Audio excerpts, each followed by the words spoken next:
ਸਾਹਿਬ ਜੀ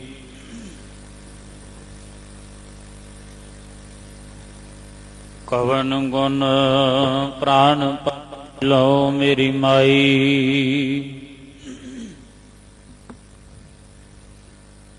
ਰੂਪਹੀਨ ਬੁੱਧ ਬਲਹੀਨੀ ਮੋਹਿ ਪਰਦੇਸਨ ਦੂਰ ਤੇ ਆਈ। ਨਾਹਿਨ ਦਰਬ ਨਾ ਜੋਬਨ ਮਾਤੀ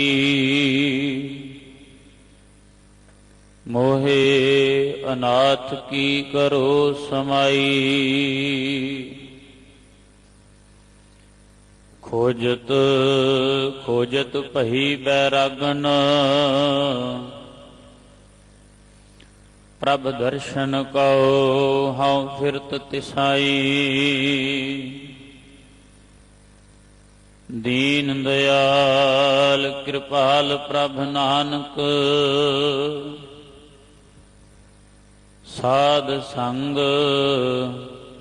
ਮੇਰੀ ਜਲਨ ਬੁਝਾਈ। ਸੋ ਕਹੋ ਟਲ ਗੁਰ ਸੇਵੀਐ ਅਹਨਿਸ ਸਹਿਜ ਸੁਭਾ। ਦਰਸ਼ਨ ਪਰਸੈ ਗੁਰੂ ਕੈ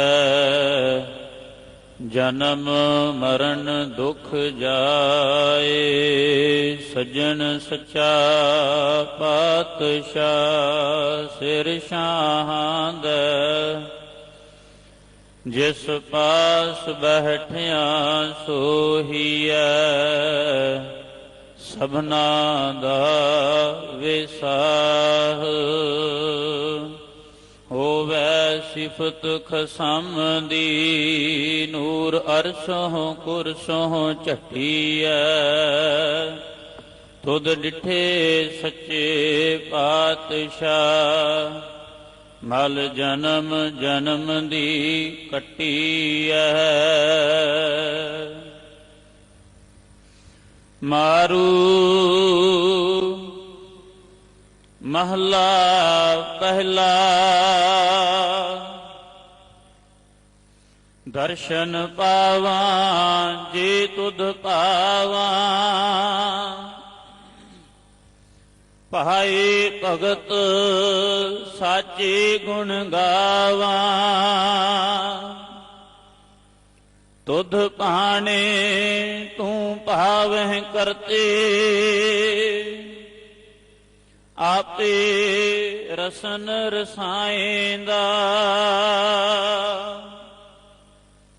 ਸੋਹਨ ਭਗਤ ਪ੍ਰਭੂ ਦਰਬਾਰੇ ਮੁਕਤ ਭਏ ਹਰ ਦਾਸ ਤੁਮਾਰੇ। ਆਪ ਗਵਾਏ ਤੇਰੇ ਰੰਗ ਰਾਤੇ ਅਨ ਦਿਨ ਨਾਮ ਧਿਆਏਂਦਾ। ਈਸ਼ਰ ਬ੍ਰਹਮਾ ਦੇਵੀ ਦੇਵਾ ਇੰਦਰ ਤਪੇ ਮੁਨ ਤੇਰੀ ਸੇਵਾ। ਜਤੀ ਸਤੀ ਕੇਤੇ ਬਨਵਾਸੀ ਅੰਤ ਨਾ ਕੋਈ ਪਾਏਂਗਾ। ਵਿਣ ਜਾਣਾਏ ਕੋਇ ਨ ਜਾਣੈ ਜੋ ਕਿਛ ਕਰੇ ਸੋ ਆਪਨ ਭਾਣੈ। ਲੱਖ 84 ਜੀ ਉਪਾਏ ਭਾਣੈ ਸਾਹ ਲਵਾਏਂਦਾ। ਜੋ ਤਿਸ ਭਾਵੈ ਸੋ ਨਿਹਚਉ ਹੋਵੈ। ਮਨ ਮੁਖ ਆਪ ਗਣਾਏ ਰੋਵੈ। ਨਾਮੁ ਭੁੱਲਾ ਠੌਰ ਨ ਪਾਏ। ਆਏ ਜਾਏ ਦੁਖ ਪਾਏਂਦਾ। ਨਿਰਮਲ ਕਾਇਆ ਉਜਲ ਹੰਸਾ, ਤਿਸ ਵਿੱਚ ਨਾਮ ਨਿਰੰਜਨ ਅੰਸਾ। ਸਗਲੇ ਦੁਖ ਅੰਮ੍ਰਿਤ ਕਰ ਪੀਵੈ, ਬਾਹੁੜ ਦੁਖ ਨਾ ਪਾਏਂਦਾ। ਬਹੁ ਸਾਧੋ ਦੁਖ ਪ੍ਰਾਪਤ ਹੋਵੈ, ਭੋਗਹੁ ਰੋਗ ਸੋ ਅੰਤ ਵਿਗੋਵੈ। ਹਰਖੋਂ ਸੋਗ ਨਾ ਮਿਟਈ ਕਬਹੂ, ਵਿਣ ਭਾਣੇ ਪਰਮਾਏਂਦਾ। ਗਿਆਨ ਵਿਹੂਣੀ ਭਵੈ ਸਬਾਈ, ਸਾਚਾ ਰਵ ਰਹਿਆ ਲਿਵਲਾਈ। ਨਿਰਭਉ ਸ਼ਬਦ ਗੁਰੂ ਸੱਚ ਜਾਤਾ, ਜੋਤੀ ਜੋਤ ਮਿਲਾਏਂਦਾ। ਗਿਆਨ ਵਿਹੂਣੀ ਭਵੈ ਸਬਾਈ, ਸਾਚਾ ਰਵ ਰਹਿਆ ਲਿਵਲਾਈ। ਨਿਰਭਉ ਸ਼ਬਦ ਗੁਰੂ ਸੱਚ ਜਾਤਾ, ਜੋਤੀ ਜੋਤ ਮਿਲਾਏਂਦਾ। ਵਾਹਿਗੁਰੂ ਜੀ ਕਾ ਖਾਲਸਾ, ਵਾਹਿਗੁਰੂ ਜੀ ਕੀ ਫਤਿਹ। ਜਗਤ ਗੁਰੂ ਬਾਬਾ ਧੰਨ ਧੰਨ ਸਾਹਿਬ ਸ੍ਰੀ ਗੁਰੂ ਨਾਨਕ ਦੇਵ ਜੀ ਮਹਾਰਾਜ, ਸਤਿਗੁਰੂ ਜੀ ਦੇ ਮਾਰੂ ਰਾਗ ਅੰਦਰ ਉਚਾਰਨ ਕੀਤੇ ਹੋਏ ਮੁਬਾਰਕ ਬਚਨ, ਇਸ ਪਾਵਨ ਸ਼ਬਦ ਦੇ 16 ਪਦੇ ਹਨ, ਜਿਨ੍ਹਾਂ ਵਿੱਚੋਂ ਆਰੰਭ ਦੇ 8 ਪਦਿਆਂ ਦਾ ਪਾਠ। ਇਸ ਸ਼ਬਦ ਦੀ ਵਿਚਾਰ ਭਾਈ ਬਲਦੇਵ ਸਿੰਘ ਜੀ ਪੌਂਟਾ ਸਾਹਿਬ ਵਾਲੇ ਆਪ ਸੰਗਤ ਨੂੰ ਸਰਵਣ ਕਰਵਾ ਰਹੇ ਹਨ। ਸੋ ਆਓ ਬੜੇ ਪਿਆਰ ਅਦਬ ਨਾਲ ਸਤਿਗੁਰੂ ਜੀ ਦੇ ਚਰਨਾਂ ਵਿੱਚ ਜੁੜ ਕੇ ਪਾਵਨ ਪਵਿੱਤਰ ਸ਼ਬਦ ਦੀ ਵਿਚਾਰ ਸਰਵਣ ਕਰੀਏ ਜੀ। ਵਾਹਿਗੁਰੂ ਜੀ ਕਾ ਖਾਲਸਾ, ਵਾਹਿਗੁਰੂ ਜੀ ਕੀ ਫਤਿਹ। ਵਾਹਿਗੁਰੂ ਜੀ। ਭਗਤ ਤੇਰੇ ਮਨ ਭਾਵੰਦੇ, ਦਰ ਸੋਹਨ ਕੀਰਤ ਗਾਵੰਦੇ। ਨਾਨਕ ਕਰਮਾ ਬਾਹਰੇ, ਦਰ ਢੋ ਨਾ ਲਹਿਨੀ ਤਾਵੰਦੇ। ਇਕ ਮੂਲ ਨ ਬੂਝਨ ਆਪਣਾ, ਅਣਹੋਂਦਾ ਆਪ ਗਣਾਏਂਦੇ। ਹਉ ਢਾਡੀ ਕਾ ਨੀਚ ਜਾਤ, ਹੋਰ ਉੱਤਮ ਜਾਤ ਸਦਾਏਂਦੇ। ਤਿੰਨ ਮੰਗਾ ਜੇ ਤੁਝੈ ਧਿਆਏਂਦੇ। ਤੁਮਰੀ ਸਰਣ ਤੁਮਾਰੀ ਆਸਾ, ਤੁਮ ਹੀ ਸਜਨ ਸੁਹੇਲੇ। ਰਾਖੋ ਰਾਖਨਹਾਰ ਦਇਆਲਾ, ਨਾਨਕ ਕਰਕੇ ਗੋਲੇ। ਤੁਧ ਆਗੈ ਅਰਦਾਸ ਹਮਾਰੀ, ਜਿਉ ਪਿੰਡ ਸਭ ਤੇਰਾ। ਕਹੋ ਨਾਨਕ ਸਭ ਤੇਰੀ ਵਡਿਆਈ, ਕੋਈ ਨਾਉ ਨਾ ਜਾਣੈ ਮੇਰਾ। ਕਹੋ ਨਾਨਕ ਸਭ ਤੇਰੀ ਵਡਿਆਈ, ਕੋਈ ਨਾਉ ਨਾ ਜਾਣੈ ਮੇਰਾ। ਸਰਬ ਕਲਾ ਸਮਰੱਥ, ਸਰਬ ਸੁੱਖਾਂ ਦੇ ਦਾਤੇ ਸਤਿਗੁਰੂ, ਜੁਗੋ ਜੁਗ ਅਟਲ ਬਾਣੀ ਦੇ ਬੋਹਿਤ, ਬ੍ਰਹਮ ਗਿਆਨ ਦੇ ਸਾਗਰ, ਸਾਹਿਬ ਸ੍ਰੀ ਗੁਰੂ ਗ੍ਰੰਥ ਸਾਹਿਬ ਜੀ ਦੀ ਪਾਵਨ ਪਵਿੱਤਰ ਹਜ਼ੂਰੀ ਵਿੱਚ ਸੁਭਾਇਮਾਨ ਗੁਰੂ ਹਰਕ੍ਰਿਸ਼ਨ ਸਾਹਿਬ ਜੀ ਮਹਾਰਾਜ ਦੇ ਇਸ ਪਾਵਨ ਸਥਾਨ ਗੁਰਦੁਆਰਾ ਬੰਗਲਾ ਸਾਹਿਬ ਜੀ ਵਿਖੇ ਬੈਠ ਕੇ ਅਤੇ ਆਪੋ ਆਪਣੇ ਘਰਾਂ 'ਚ ਬੈਠ ਕੇ ਟੈਲੀਵਿਜ਼ਨ ਦੇ ਰਾਹੀਂ ਗੁਰਬਾਣੀ ਕੀਰਤਨ ਸਰਵਣ ਕਰਦੇ ਹਾਂ। ਪਰਮ ਪਿਤਾ ਵਾਹਿਗੁਰੂ ਜੀ ਦੇ ਪਿਆਰ ਵਿੱਚ ਜੁੜ ਬੈਠੀ ਗੁਰੂ ਪਿਆਰੀ ਸਾਧ ਸੰਗਤ ਜੀ, ਵਾਹਿਗੁਰੂ ਜੀ ਕਾ ਖਾਲਸਾ, ਵਾਹਿਗੁਰੂ ਜੀ ਕੀ ਫਤਿਹ। ਵਾਹਿਗੁਰੂ ਜੀ ਦੀ ਅਪਾਰ ਬਖਸ਼ਿਸ਼ ਹੋਈ ਹੈ ਜੋ ਸਤਿਗੁਰੂ ਜੀ ਦੇ ਦਰਸ਼ਨ ਦੀਦਾਰ ਕਰਨ ਦਾ, ਹਰਜਸ ਸਰਵਣ ਕਰਨ ਦਾ ਸੁਭਾਗ ਪ੍ਰਾਪਤ ਹੋਇਆ ਹੈ। ਜਿੱਥੇ ਗੁਰਬਾਣੀ ਕੀਰਤਨ ਦਾ ਆਨੰਦ ਆਪ ਜੀ ਨੇ ਮਾਣਿਆ, ਗੁਰੂ ਕੀ ਪਾਵਨ ਬਾਣੀ ਦੀ ਜੋ ਕਥਾ ਵਿਚਾਰ ਆਪ ਜੀ ਹਰ ਰੋਜ਼ ਸਰਵਣ ਕਰਦੇ ਹੋ, ਉਸ ਨੂੰ ਸਰਵਣ ਕਰਨ ਦੇ ਲਈ ਗੁਰੂ ਗੋਦ ਵਿੱਚ ਆਪ ਜੀ ਸੱਜ ਬੈਠੇ ਹੋ। ਗੁਰਸਿੱਖਾਂ ਤੇ ਸਤਿਗੁਰੂ ਜੀ ਨੇ ਮਹਾਨ ਬਖਸ਼ਾਂ ਕੀਤੀਆਂ ਨੇ, ਜੋ ਗੁਰਬਾਣੀ ਵਰਗੀ ਅਮੋਲਕ ਦਾਤ ਸਾਨੂੰ ਬਖਸ਼ਿਸ਼ ਕੀਤੀ ਹੈ। ਬਾਬਾ ਨਾਨਕ ਜੀ ਨੂੰ ਸਿੱਧਾ ਨੇ ਪੁੱਛਿਆ ਕਿ ਇਸ ਦੁਨੀਆ 'ਚ ਜਿੱਥੇ ਜਾਂਦੇ ਹੋ ਤੁਹਾਡੀ ਵਡਿਆਈ ਬਣਦੀ ਹੈ। ਵੱਡੇ ਵੱਡੇ ਜੋਗੀ, ਵੱਡੇ ਵੱਡੇ ਤਪਸਵੀ, ਵੱਡੇ ਵੱਡੇ ਰਾਜੇ, ਸਿੱਧ ਸਾਰੇ ਤੁਹਾਡੇ ਅੱਗੇ ਝੁਕਦੇ ਨੇ, ਉਹਦਾ ਕਾਰਨ ਕੀ ਹੈ? ਤੁਹਾਡੀ ਕੋ ਕਰਾਮਾਤ ਕੀ ਹੈ? ਸਿੱਧ ਪੁੱਛਣ, ਸੁਣ ਨਾਨਕਾ ਤੋਹਿ ਜਗ ਨੂੰ ਕਰਾਮਾਤ ਦਿਖਾਈ। ਸਤਿਗੁਰੂ ਜੀ ਨੂੰ ਕਹਿੰਦੇ ਤੁਸੀਂ ਜ਼ਰੂਰ ਕੋਈ ਕਰਾਮਾਤ ਦਿਖਾਈ ਹੈ, ਉਹ ਕਰਾਮਾਤ ਸਾਨੂੰ ਵੀ ਦਿਖਾਓ। ਕੁਝ ਦਿਖਾਏ ਸਾਨੂੰ, ਕਿਉਂ ਢਿੱਲ ਅਵੇਹੀ ਲਾਈ। ਸਤਿਗੁਰੂ ਜੀ ਨੇ ਇੱਕ ਗੱਲ ਕਹੀ, ਬਾਬਾ ਆਖੇ ਨਾਥ ਜੀ ਅਸਾਂ ਤੇ ਵੇਖੇ ਜੋਗੀ ਵਸਤ ਨ ਕਾਈ। ਸਤਿਗੁਰੂ ਜੀ ਕਹਿਣਗੇ ਕਿ ਜਿਨ੍ਹਾਂ ਨੂੰ ਤੁਸੀਂ ਕਰਾਮਾਤ ਕਹਿੰਦੇ ਹੋ ਰਿਧੀਆਂ ਸਿੱਧੀਆਂ ਨੂੰ, ਇਹ ਕੋਈ ਖਾਸ ਵਸਤੂ ਨਹੀਂ ਹੈ। ਤੇ ਸਿੱਧ ਕਹਿਣਗੇ ਫਿਰ ਤੁਹਾਡੇ ਕੋਲ ਕੀ ਚੀਜ਼ ਹੈ ਜਿਹਦੇ ਰਾਹੀਂ ਤੁਹਾਡੀ ਇੰਨੀ ਵਡਿਆਈ ਬਣੀ ਹੈ? ਗੁਰਦੇਵ ਨੇ ਗੱਲ ਕਹੀ, ਬਾਜੋਂ ਸੱਚੇ ਨਾਮ ਦੇ ਕਰਾਮਾਤ ਅਸਾਂ ਥੇ ਨਹੀਂ। ਨਾਮ ਤੋਂ ਬਿਨਾ ਕੋਈ ਕਰਾਮਾਤ ਨਹੀਂ ਹੈ ਸਾਡੇ ਕੋਲ। ਉਹ ਨਾਮ ਮਿਲਦਾ ਹੈ ਗੁਰ ਸੰਗਤ ਬਾਣੀ ਬਿਨਾ ਦੂਜੀ ਓਟ ਨਹੀਂ ਹੈ ਰਾਈ। ਸਤ ਸੰਗਤ ਅਤੇ ਬਾਣੀ ਦੇ ਰਾਹੀਂ ਉਹ ਨਾਮ ਦੀ ਪ੍ਰਾਪਤੀ ਹੁੰਦੀ ਹੈ। ਗੁਰਬਾਣੀ ਦੀ ਦਾਤ ਸਾਨੂੰ ਸਾਡੇ ਸਤਿਗੁਰੂ ਜੀ ਨੇ ਬਖਸ਼ਿਸ਼ ਕੀਤੀ ਹੈ। ਵਾਹਿਗੁਰੂ ਜੀ ਦੇ ਪਿਆਰ ਵਿੱਚ ਜੁੜਨ ਦਾ ਸਭ ਤੋਂ ਜੋ ਮਹਾਨ ਸੁਖੈਨ ਸਾਧਨ ਹੈ ਉਹ ਗੁਰਬਾਣੀ। ਗੁਰੂ ਅਮਰਦਾਸ ਜੀ ਦੇ ਬੜੇ ਪਿਆਰੇ ਬਚਨ ਨੇ ਕਿ ਗੁਰ ਕਾ ਸ਼ਬਦ ਰਤਨ ਹੈ, ਹੀਰੇ ਜਿਤ ਜੜਾਓ। ਸ਼ਬਦ ਰਤਨ ਜਿਤ ਮਨ ਲਾਗਾ ਇਹੋ ਸਮਾਓ।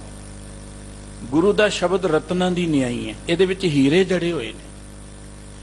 ਜਿਸ ਮਨੁੱਖ ਦਾ ਮਨ ਗੁਰੂ ਦੇ ਸ਼ਬਦ ਵਿੱਚ ਲੱਗ ਗਿਆ ਨਾ, ਉਹ ਵਾਹਿਗੁਰੂ ਜੀ ਵਿੱਚ ਸਮਾ ਜਾਏਗਾ। ਸਭ ਤੋਂ ਪਹਿਲਾਂ ਗੁਰੂ ਕੇ ਸ਼ਬਦ ਵਿੱਚ ਜੁੜਨਾ। ਗੁਰਬਾਣੀ ਦਾ ਕੀਰਤਨ ਆਪ ਜੀ ਨੇ ਸੁਣਿਆ, ਗੁਰ ਸ਼ਬਦ ਦੀ ਵਿਚਾਰ ਆਪਾਂ ਨੇ ਸਰਵਣ ਕਰਨੀ ਹੈ। ਜੋ ਮੁਖਵਾਕ ਭਾਈ ਸਾਹਿਬ ਜੀ ਨੇ ਸਰਵਣ ਕਰਾਇਆ, ਉਹਦੇ ਵਿੱਚ ਗੱਲ ਦਰਸ਼ਨਾਂ ਦੀ ਕੀਤੀ ਹੈ ਕਿ ਵਾਹਿਗੁਰੂ ਜੀ ਦੇ ਦੀਦਾਰ ਕਿਵੇਂ ਹੋਣ। ਹਰ ਬੰਦਾ ਵਾਹਿਗੁਰੂ ਜੀ ਦੇ ਦੀਦਾਰ ਕਰਨਾ ਚਾਹੁੰਦਾ ਹੈ, ਲੇਕਿਨ ਵਾਹਿਗੁਰੂ ਜੀ ਦੇ ਦੀਦਾਰ ਕਰਨ ਦਾ ਢੰਗ ਤਰੀਕਾ ਵੱਖਰਾ ਵੱਖਰਾ ਹਰ ਮਤ ਨੇ ਦੱਸਿਆ ਹੈ। ਕੋਈ ਸੋਚਦਾ ਹੈ ਕਿ ਪ੍ਰਮਾਤਮਾ ਸ਼ਾਇਦ ਕੋਈ ਸਤਵੇਂ ਆਕਾਸ਼ 'ਚ ਬੈਠਾ ਹੈ ਜਾਂ ਦੁਨੀਆ ਤੋਂ ਵੱਖਰਾ ਬੈਠਾ ਹੈ। ਉਸ ਪ੍ਰਮਾਤਮਾ ਨੂੰ ਲੱਭਣ ਦੇ ਤਰੀਕੇ ਵੱਖਰੇ ਵੱਖਰੇ ਨੇ।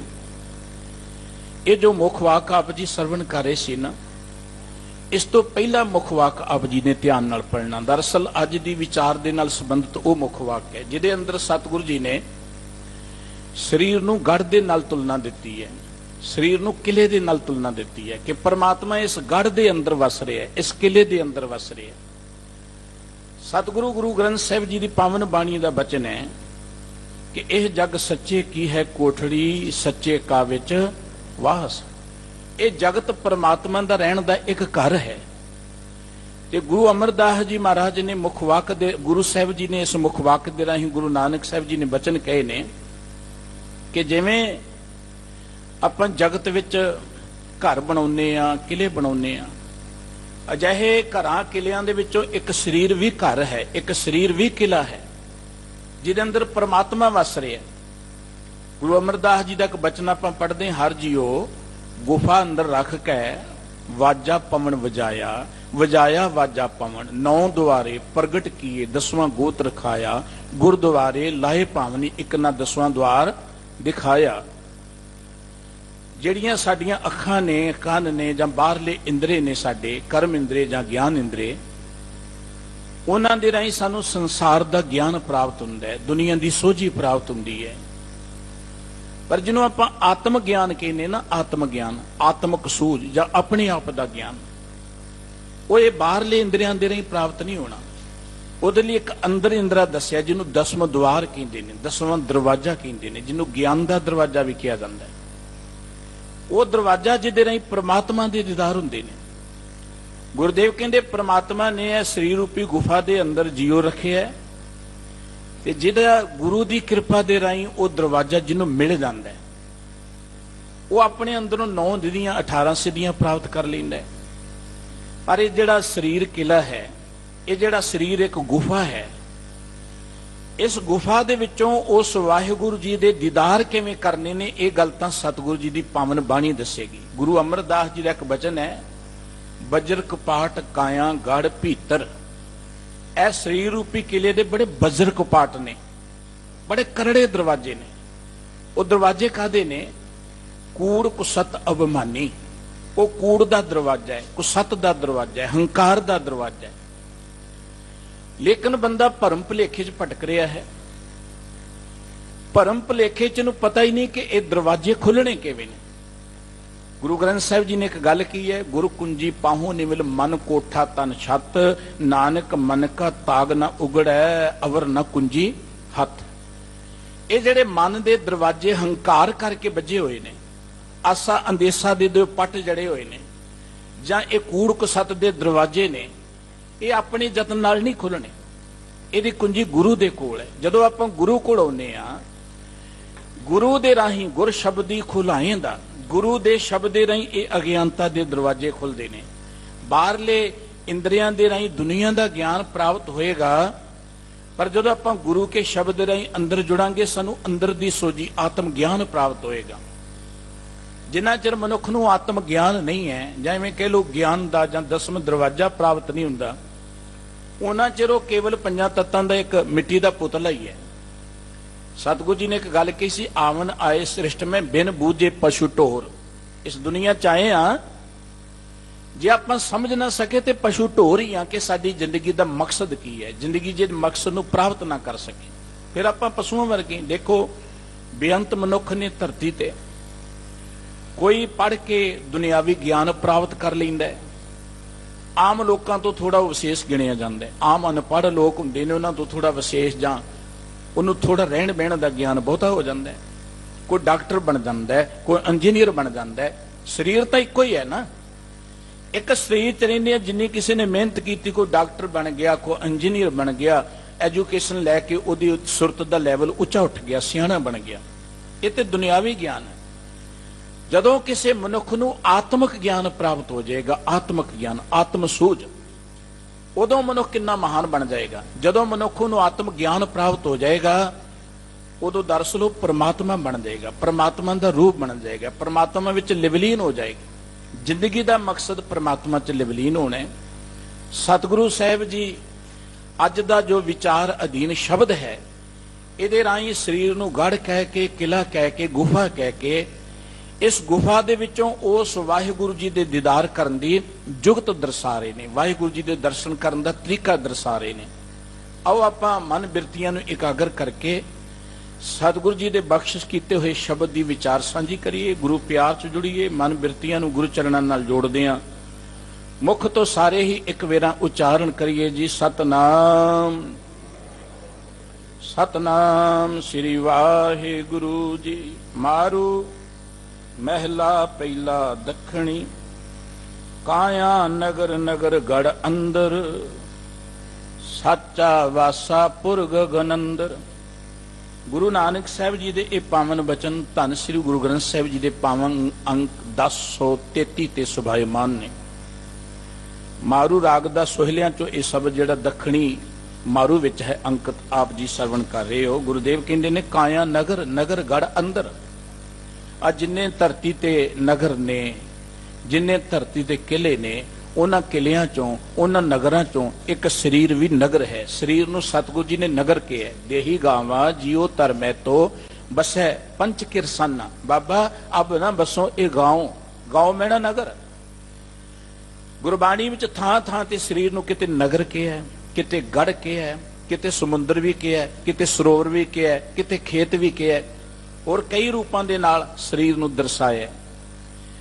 इत्थे सतगुरु जी कहते कि यह शरीर होर ना नगरां वांगू होर ना किलियां वांगू एक नगर है, एक किला है, पर साचा वासा पुर गगन अंदर। इस नगर दे अंदर वो सदा कायम रहने वाला जो वाहिगुरु जी है ना, गगन अंदर, गगन कहते आकाश नूं, गगन अंदर वो आकाश च रह रहे। आकाश दा अर्थ है कि साडा जिहड़ा 10वां द्वार कह लो, दिमाग कह लो, वो अंतस्करण कह लो, ਉਹਦੇ अंदर परमात्मा वसिया होया। अस्थिर थान सदा निर्मायल आपे आप उपाएंदा। ਉਹ ਵਾਹਿਗੁਰੂ ਜੀ ਜਿਸ ਸਥਾਨ ਤੇ ਰਹਿ ਰਹੇ, ਵਾਹਿਗੁਰੂ ਜੀ ਦਾ ਸਥਾਨ ਸਦਾ ਕਾਇਮ ਰਹਿਣ ਵਾਲਾ ਹੈ। ਉਹ ਵਾਹਿਗੁਰੂ ਜੀ ਆਪ ਨਿਰਮਲ ਹੈ, ਰਹਿੰਦਾ ਮਨੁੱਖਾਂ ਅੰਦਰ ਹੈ। ਜਿਵੇਂ ਕਮਲ ਪਾਣੀ 'ਚ ਰਹਿ ਕੇ ਪਾਣੀ ਤੋਂ ਨਿਰਲੇਪ ਰਹਿੰਦਾ, ਜਿਵੇਂ ਮੁਰਗਾਬੀ ਪਾਣੀ 'ਚ ਰਹਿ ਕੇ ਪਾਣੀ ਤੋਂ ਅਭਿੱਜ ਰਹਿੰਦੀ ਹੈ, परमात्मा जीवां च रहिंदा होया भी जीवां दे अवगुणां तो निर्लेप है। परमात्मा नूं कदी मैल नहीं लगदी, परमात्मा कदी मैला नहीं हुंदा, वो निर्मायल है। सतगुरु जी कहंदे ने आपे आप पाएंदा। परमात्मा ने आप सारा जगत पैदा कीता है ते परमात्मा आप जीवां नूं पैदा करके इन्हां नूं चला भी रहा है, देख रहा है। गुरु का एक अमृत बचन पढ़दे, आपी ने आप साजो आपी नै रचियो नाओ, दुई कुदर साजिए कर आसन डिठो चाहो।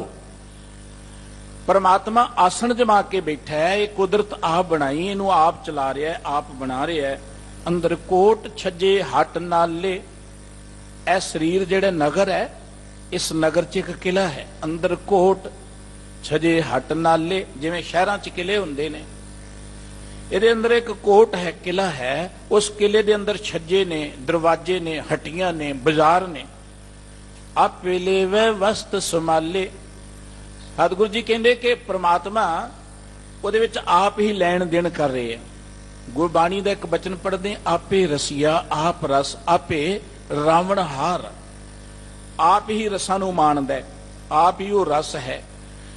ਸਾਹਿਬ जी कहते आप ही ਇਹਦੇ ਅੰਦਰੋਂ ਵਸਤੂਆਂ ਦਾ ਲੈਣ ਦੇਣ ਕਰ ਰਹੇ ਹੈ। ਸਾਰੇ ਜੀਵਾਂ 'ਚ ਉਹ ਆਪ ਬੈਠਾ ਹੋਇਆ ਹੈ। बजर कपाट जड़े जड़ जाने गुर शब्दी खोलाएंदा। ये साडा जेड़ा शरीर है, इहदे अंदर जेड़ा एक किला है जां गुफा है, उन्होंने बड़े बजर कपाट लगे हुए ने। बजर कपाट, करड़े दरवाजे। 10वें द्वार दे दरवाजे खोलण दे नां ते कई तरह के ख्याल प्रचलित ने, पर गुरबाणी ने जो ख्याल दिता है, गुरबाणी कहती ये जो आसा अंदेसा जां हंकार दे दरवाजे ने, बजर जिहड़े सानू उस परमात्मा तक पहुंचण नहीं दिंदे। किते इहनूं समुद्र सरोवर भी कहा, समुद्र भी कहा, जिहड़ा कहा जांदा ना कि भव सागर नूं पार करना है। वो भव सागर यही है विकारां दा। इन्हां विकारां तो उच्चे उठ के आपां परमात्मा तक पहुंच सकांगे, पर इन्हां नूं पार करने में जिवें समुद्र नूं पार करना है। ये बजर कपाट जेड़े ने, ये हंकार दे ने, ये अज्ञानता दे। गुरबाणी कहंदी आसा अंदेसा दोए पट जड़े। ये आसा अंदेसा दे बड़े मजबूत दरवाजे बंद ने। भाव ये जितने अवगण ने, हंकार है, आसा अंदेसा जां होर जितने अवगण ने, ये बड़े करड़े दरवाजे ने, जिन्हां करके असीं परमात्मा तक पहुंच नहीं सकते। हुण इन्हां दरवाजियां नूं तोड़न दे लई सतगुरु जी ने सानू बड़ा ज्ञान दिता है। गुरु ग्रंथ साहिब जी की पावन बाणी पढ़ीए तो यह गल वखरी है कि जोगी जन भी 10वें द्वार की गल करते हैं, तो वह 10वें द्वार नूं खोलण दे लई हठ जोग दसदे ने, बड़ियां करड़ियां समाधियां की गल करते हैं। पर गुरमत का मार्ग एक निर्मल मार्ग है, दुनिया तो वखरा मार्ग है। गुरबाणी विच जिहड़ियां इहो जिहियां गल्लां आईयां ने, उन्हां नूं आपां जोग मत दे अर्थां दे राहीं नहीं खोल सकते। उन्हें खोलण का इक्को एक तरीका है, गुरु की बाणी। जिथे सतगुरु जी ने गल कही है कि ये आसा अंदेसा जां ये बड़े बजर कपाट बंद ने, उत्थे सतगुरु सच्चे पातशाह जी कहने गुर शब्द ही खुलाएंदा। ये गुरु के शब्द दे राहीं बजर कपाट खुलने ने, ज्ञान दे राहीं। सतगुरु श्री गुरु ग्रंथ साहिब जी महाराज ने बड़े प्यारे बचन कहे ने कि जदों तुहानूं आत्म ज्ञान हो जाएगा ना, आत्म ज्ञान, अपने आप दरवाजे टुट जाएंगे। सुखमनी साहिब जी का एक बचन पढ़ते हैं आपां, मन प्रबोधो हर कै नाए, दह दिस धावत आवे ठाए, ताको बिघन न लागै कोय, जां केर दे बसे हर सोए, कल ताती ठंडा हर नाओ, सिमर सिमर सदा सुख पाओ, भव बिन से पूर्ण होए आस। ਸਤਿਗੁਰੂ ਜੀ ਕਹਿੰਦੇ ਨੇ ਜਿਹੜਾ ਮਨੁੱਖ ਵਾਹਿਗੁਰੂ ਜੀ ਦੇ ਨਾਮ ਨਾਲ ਜੁੜ ਕੇ ਆਪਣੇ ਆਪ ਨੂੰ ਜਾਗਰਤ ਕਰਦਾ, ਮਨ ਨੂੰ ਟਿਕਾਉਂਦਾ। ਮਨ ਨੂੰ ਟਿਕਾਉਣ ਲਈ ਆਪਾਂ ਬੜੇ ਸਾਧਨ ਪੁੱਛਦੇ ਆਂ, ਬੜੇ ਦੱਸੇ ਜਾਂਦੇ ਨੇ। ਕੋਈ ਕਹਿੰਦਾ ਕਿ ਇਸ ਤਰੀਕੇ ਨਾਲ ਧਿਆਨ ਧਰੋ, ਇਸ ਤਰੀਕੇ ਨਾਲ ਸਿਮਰਨ ਕਰੋ, ਇਸ ਤਰੀਕੇ ਨਾਲ ਚੌਂਕੜਾ ਮਾਰੋ। ਆਪੋ ਆਪਣੀ ਜਿੰਨਾ ਜਿੰਨਾ ਗਿਆਨ ਵਾਹਿਗੁਰੂ ਜੀ ਨੇ ਦਿੱਤਾ ਹੈ ਹਰ ਕੋਈ ਦੱਸ ਰਿਹਾ। ਪਰ ਗੁਰਬਾਣੀ ਕਹਿੰਦੀ ਮਨ ਨੂੰ ਟਿਕਾਉਣ ਦਾ ਤਰੀਕਾ ਕੋਈ ਸਮਾਧੀ ਨਹੀਂ ਹੈ। ਮਨ ਨੂੰ ਟਿਕਾਉਣ ਦਾ ਤਰੀਕਾ ਕੋਈ ਹੱਠ ਯੋਗ ਦੇ ਰਾਹੀਂ ਗੱਲ ਨਹੀਂ ਬਣਨੀ। ਮਨ ਨੂੰ ਟਿਕਾਉਣ ਦਾ ਤਰੀਕਾ ਕੁੰਭੇ ਬੱਧਾ ਜਲ ਰਹਿ, ਜਲ ਬਿਨ ਕੁੰਭ ਨਾ ਹੋਏ, ਗਿਆਨ ਕਾ ਬੱਧਾ ਮਨ ਰਹਿ, ਗੁਰ ਬਿਨ ਗਿਆਨ ਨਾ ਹੋਏ। ਇਹ ਮਨ ਟਿਕਣਾ ਗਿਆਨਵਾਨ ਹੋ ਕੇ। ਮਨ ਨੂੰ ਗਿਆਨ ਮਿਲਣਾ ਗੁਰੂ ਪਾਸੋਂ, ਗੁਰੂ ਦੇ ਸ਼ਬਦ ਦੇ ਰਾਹੀਂ। ਸਤਿਗੁਰੂ ਜੀ ਕਹਿੰਦੇ ਮਨ ਪ੍ਰਬੁੱਧ ਹਰ ਕੇ ਨਾਏ, ਦਹਿ ਦਿਸ ਧਾਵਤ ਆਵੇ ਠਾਏ। ਵਾਹਿਗੁਰੂ ਜੀ ਦੇ ਨਾਮ ਨਾਲ ਜੁੜ ਕੇ ਮਨ ਨੂੰ ਜਾਗਰੂਕ ਕਰੋ, ਸੁਚੇਤ ਕਰੋ। ਪਿਆਰ ਨਾਲ ਵਾਹਿਗੁਰੂ ਜੀ ਦਾ ਸਿਮਰਨ ਕਰੋ। ਗੁਰੂ ਕੀ ਬਾਣੀ ਰਾਹੀਂ ਵਾਹਿਗੁਰੂ ਜੀ ਦੇ ਪਿਆਰ ਵਿੱਚ ਜੁੜੋ। ਜਿਉਂ ਜਿਉਂ ਗੁਰੂ ਕੀ ਬਾਣੀ ਦਾ ਚਾਨਣ ਤੁਹਾਡੇ ਅੰਦਰ ਵਸੇਗਾ, ਤਿਉਂ ਮਨ ਜਿਹੜਾ ਉਹ ਟਿਕਦਾ ਚਲਿਆ ਜਾਏਗਾ। ਗੁਰਬਾਣੀ ਕਹਿੰਦੀ ਗਿਆਨ ਅੰਜਨ ਗੁਰ ਦੀਆ, ਅਗਿਆਨ ਅੰਧੇਰ ਵਿਨਾਸ਼। ਗੁਰਬਾਣੀ ਸਾਨੂੰ ਚਾਨਣ ਦਿੰਦੀ ਹੈ। ਗੁਰਬਾਣੀ ਰੋਜ਼ ਪੜ੍ਹਨੀ ਹੈ, ਗੁਰਬਾਣੀ ਰੋਜ਼ ਵਿਚਾਰਨੀ ਹੈ। ਪਰ ਗੁਰਬਾਣੀ ਪੜ੍ਹਨੀ ਆਪਾਂ ਗਿਆਨ ਪ੍ਰਾਪਤ ਕਰਨ ਦੇ ਲਈ। ਜਿਉਂ ਜਿਉਂ ਗੁਰਬਾਣੀ ਦਾ ਗਿਆਨ ਸਾਡੇ ਅੰਦਰ ਵਸੇਗਾ ਨਾ, ਮਨ ਦੀ ਭਟਕਣਾ ਮੁੱਕਦੀ ਜਾਏਗੀ, ਆਟੋਮੈਟਿਕਲੀ ਮੁੱਕਦੀ ਜਾਏਗੀ। ਭਟਕਦਾ ਕਦੋਂ ਮਨ? ਕੋਈ ਬੰਦਾ ਭਟਕਦਾ ਕਦੋਂ ਹੈ? ਤੁਹਾਨੂੰ ਕਿਸੇ ਚੀਜ਼ ਦੀ ਲੋੜ ਹੈ, ਤੁਹਾਨੂੰ ਉਹਦਾ ਪਤਾ ਹੀ ਨਹੀਂ, ਗਿਆਨ ਹੀ ਨਹੀਂ, ਤੁਸੀਂ ਭਟਕਦੇ ਫਿਰਦੇ, ਕਦੀ ਇੱਧਰ ਜਾਂਦੇ ਕਦੀ ਇੱਧਰ ਜਾਂਦੇ, ਤੁਹਾਨੂੰ ਗਿਆਨ ਨਹੀਂ ਹੈ। ਪਰ ਜਦੋਂ ਗਿਆਨ ਹੋ ਜਾਏ ਕਿ ਚੀਜ਼ ਕਿਵੇਂ ਮਿਲਣੀ, ਫਿਰ ਬੰਦਾ ਭਟਕਦਾ ਨਹੀਂ ਹੈ। ਮਨ ਕਿਸੇ ਅਗੰਮੀ ਸੁੱਖ ਦੀ ਭਾਲ ਵਿੱਚ ਭਟਕ ਰਿਹਾ ਹੈ। ਹਰ ਮਨੁੱਖ ਦੇ ਅੰਦਰ ਇੱਕ ਵੈਕਮ ਹੈ, ਇੱਕ ਖਲਾ ਹੈ। ਮਨੁੱਖ ਸੋਚਦਾ ਕਿ ਉਹ ਧਨ ਨਾਲ ਪੂਰਾ ਹੋ ਜਾਏਗਾ, ਬੜਾ ਧਨ ਪ੍ਰਾਪਤ ਕਰਦਾ, ਪਰ ਉਹ ਵੈਕਮ ਉਵੇਂ ਬਣਿਆ ਰਹਿੰਦਾ। ਕੋਈ ਸੋਚਦਾ ਕਿ ਦੁਨਿਆਵੀ ਰੁਤਬਿਆਂ ਰਾਹੀਂ, ਦੁਨਿਆਵੀ ਸਾਧਨਾਂ ਰਾਹੀਂ, ਪਦਾਰਥਾਂ ਰਾਹੀਂ ਗੱਲ ਬਣ ਜਾਏਗੀ, ਸਭ ਕੁਝ ਆ ਜਾਂਦਾ, ਪਰ ਮਨੁੱਖ ਉਦਾਂ ਹੀ ਬੇਚੈਨ ਰਹਿੰਦਾ। ਉਹ ਹੋਰ ਅਨੇਕ ਤਰ੍ਹਾਂ ਦੇ ਤੌਰ ਤਰੀਕੇ ਅਪਣਾ ਕੇ ਮਨ ਨੂੰ ਟਿਕਾਉਣਾ ਚਾਹੁੰਦਾ ਹੈ।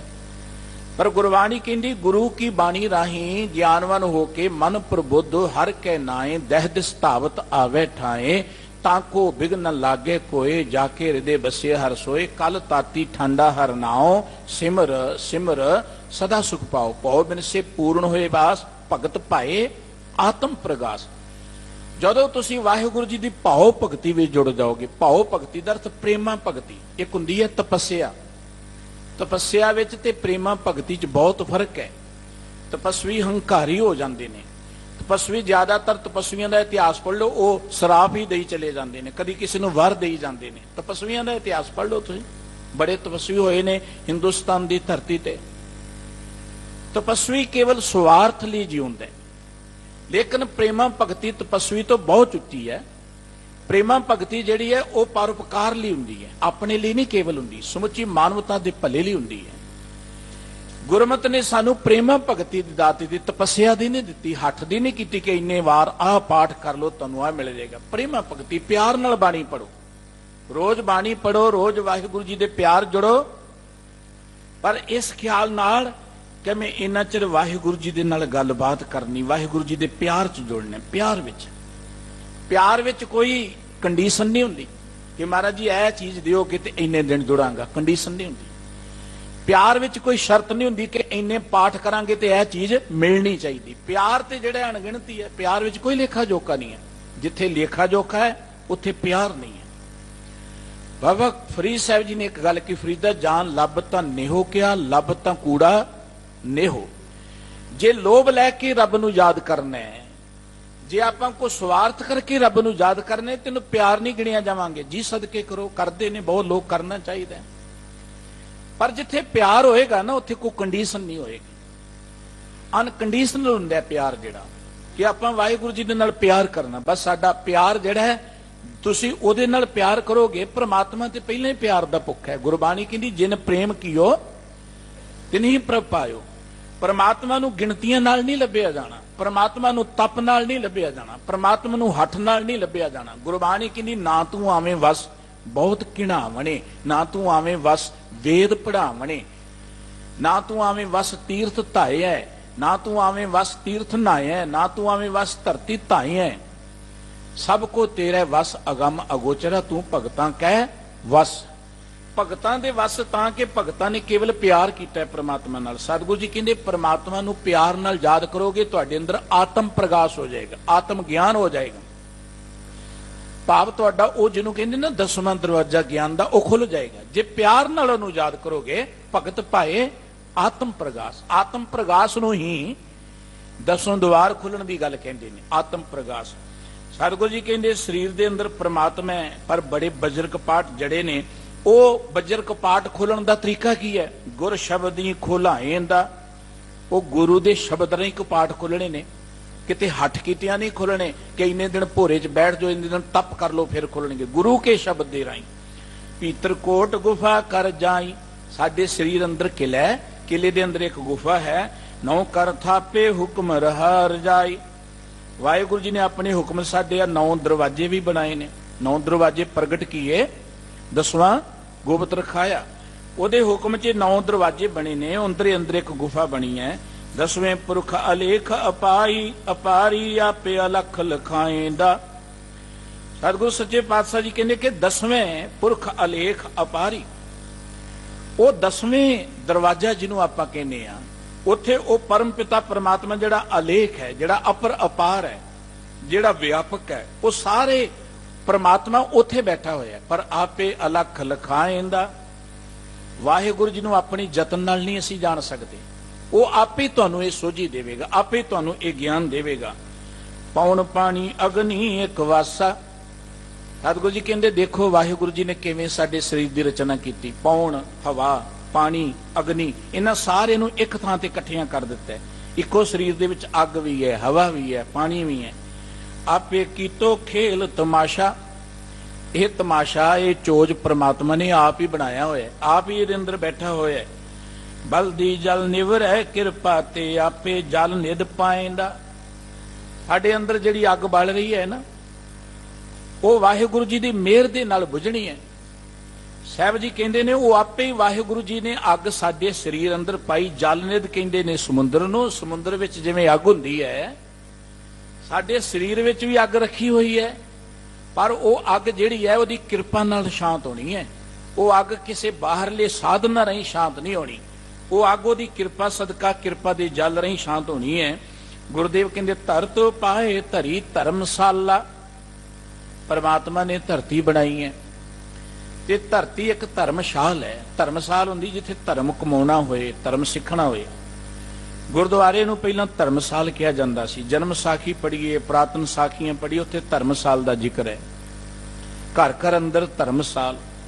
ਗੁਰੂ ਹਰਗੋਬਿੰਦ ਸਾਹਿਬ ਜੀ ਦੇ ਨਾਲ ਗੱਲਬਾਤ ਕਰਦੇ ਆ, ਕਿੰਤੂ ਪਰੰਤੂ ਕਰਨ ਵਾਲਿਆਂ ਨੇ ਕਿਹਾ ਕਿ ਪਹਿਲੇ ਸਤਿਗੁਰੂ ਜੀ ਧਰਮਸ਼ਾਲ ਕਰ ਬਹੀਂਦਾ। ਧਰਮਸ਼ਾਲ 'ਚ ਬੈਠਦੇ ਸਨ। ਧਰਮਸ਼ਾਲ ਜਿੱਥੇ ਧਰਮ ਕਮਾਇਆ ਜਾਏ। ਗੁਰਬਾਣੀ ਕਹਿੰਦੀ ਹੈ ਸਾਰੀ ਧਰਤੀ ਧਰਮਸ਼ਾਲ ਹੈ। ਰਾਤੀ ਰੁੱਤੀ ਥਿੱਤੀ ਵਾਰ ਪੌਣ ਪਾਣੀ ਅਗਨੀ ਪਾਤਾਲ ਤੇ ਧਰਤੀ ਥਾਪ ਰੱਖੀ ਧਰਮਸ਼ਾਲ। ਇਹ ਧਰਤੀ ਧਰਮਸ਼ਾਲ ਹੈ। ਜੇ ਕਿਤੇ ਸਾਨੂੰ ਗਿਆਨ ਹੋ ਜੇ ਨਾ ਧਰਤੀ ਧਰਮਸ਼ਾਲ ਹੈ, ਧਰਤੀ ਬੜੀ ਸੋਹਣੀ ਬਣਦੇ। ਅਸੀਂ ਸੋਚਦੇ ਕਿ ਗੁਰਦੁਆਰੇ ਆਏ ਆ, ਇੱਥੇ ਆ ਕੇ ਹੀ ਆਪਾਂ ਚੁੱਪ ਕਰਕੇ ਬੈਠਣਾ, ਇੱਥੇ ਆ ਕੇ ਮਾੜੀ ਗੱਲ ਨਹੀਂ ਕਰਨੀ। ਕਈ ਕਹਿਣਗੇ ਜੀ ਗੁਰਦੁਆਰੇ ਜਾਣਾ, ਅੱਜ ਆਪਾਂ ਮਾੜੀ ਚੀਜ਼ ਨਹੀਂ ਖਾਣੀ, ਮਾੜੀ ਚੀਜ਼ ਨਹੀਂ ਪੀਣੀ। ਗੁਰਦੁਆਰੇ ਜਾਣਾ, ਬੜਾ ਇਮਾਨਦਾਰ ਬਣ ਕੇ ਬੈਠਣਾ, ਬੜਾ ਸਾਫ ਸੁਥਰਾ ਰੱਖਣਾ ਗੁਰਦੁਆਰੇ ਨੂੰ, ਧਰਮਸ਼ਾਲ ਨੂੰ। ਬੜੀ ਚੰਗੀ ਗੱਲ ਹੈ। ਦਰਅਸਲ ਗੁਰਦੁਆਰੇ 'ਚ ਆਪਾਂ ਕੁਝ ਸਿੱਖਣ ਲਈ ਆਉਂਦੇ, ਸਿੱਖਣ ਲਈ। ਇੱਥੇ ਧਰਮ ਸਿੱਖਿਆ ਜਾਂਦਾ। ਜਿਵੇਂ ਮੈਡੀਕਲ ਕਾਲਜ ਡਾਕਟਰ ਬਣਨ ਲਈ ਜਾਂਦਾ, ਡਾਕਟਰੀ ਸਿੱਖਣ ਲਈ ਜਾਂਦਾ, ਪਰ ਡਾਕਟਰ ਉਦੋਂ ਜਦੋਂ ਲੋਕਾਂ ਨੂੰ ਦਵਾਈ ਦੇਵੇਗਾ, ਜਦੋਂ ਲੋਕਾਂ ਦੇ ਰੋਗ ਦੂਰ ਕਰੇਗਾ। ਗੁਰਦੁਆਰੇ ਜਾਂ ਧਰਮਸ਼ਾਲ 'ਚ ਆਪਾਂ ਧਰਮ ਸਿੱਖਣ ਲਈ ਆਉਂਦੇ ਆ, ਧਰਮ ਦਾ ਗਿਆਨ ਲੈਣ ਲਈ ਆਉਂਦੇ ਆ, ਧਰਮ ਦੀ ਸੋਝੀ ਲੈਣ ਲਈ ਆਉਂਦੇ, ਧਰਮੀ ਬਣਨ ਲਈ ਆਉਂਦੇ ਆ। ਧਰਮੀ ਉਦੋਂ ਆਪਾਂ ਗਿਣੇ ਜਾਵਾਂਗੇ ਜਦੋਂ ਸਾਰੀ ਧਰਤੀ ਨੂੰ ਧਰਮਸ਼ਾਲ ਗਿਣ ਲਵਾਂਗੇ। ਦੇਖੋ ਗੁਰਦੁਆਰੇ ਕਿੰਨੇ ਪਿਆਰ ਨਾਲ ਰਹਿੰਦੇ ਆ। ਗੁਰਦੁਆਰੇ ਸਾਡੀਆਂ ਦੂਰੀਆਂ ਖਤਮ ਹੋ ਜਾਂਦੀਆਂ ਨੇ। ਇੱਥੇ ਸਾਰਿਆਂ ਲਈ ਬਰਾਬਰ ਹਿੰਦੂ। ਸਤਿਗੁਰੂ ਜੀ ਕਹਿੰਦੇ ਖੱਤਰੀ ਬ੍ਰਾਹਮਣ ਸ਼ੂਦਰ ਵੈਸ ਉਪਦੇਸ਼ ਚੌਂ ਵਰਣਾ ਕੋ ਸਾਂਝਾ। ਇਹੀ ਭਾਵਨਾ ਆਪਾਂ ਧਰਤੀ ਤੇ ਵਰਸਣੀ। ਧਰਤੀ ਵੀ ਧਰਮਸ਼ਾਲ ਹੈ, ਉੱਥੇ ਵੀ ਸਾਰਿਆਂ ਦੇ ਨਾਲ ਸਾਂਝਾ ਵਿਹਾਰ ਕਰਨਾ, ਉੱਥੇ ਵੀ ਨਾ ਕੋ ਵੈਰੀ ਨਹੀਂ ਬੇਗਾਨੀ, ਉੱਥੇ ਵੀ ਨਿਮਰਤਾ ਧਾਰਨ ਕਰਨੀ ਹੈ।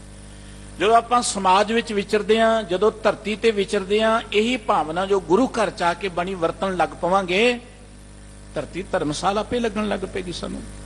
ਸਤਿਗੁਰੂ ਜੀ ਕਹਿੰਦੇ ਪਰਮਾਤਮਾ ਨੇ ਧਰਤੀ ਧਰਮਸ਼ਾਲ ਬਣਾਈ ਹੈ। ਇਸ ਕਰਕੇ ਉਤਪਤ ਪਰਲੋ ਆਪ ਨਿਰਾਲਾ। ਆਪ ਹੀ ਵਾਹਿਗੁਰੂ ਜੀ ਲੋਕਾਂ ਦੀ ਜੀਵਨ ਦੀ ਉਤਪਤੀ ਕਰ ਰਹੇ ਹੈ।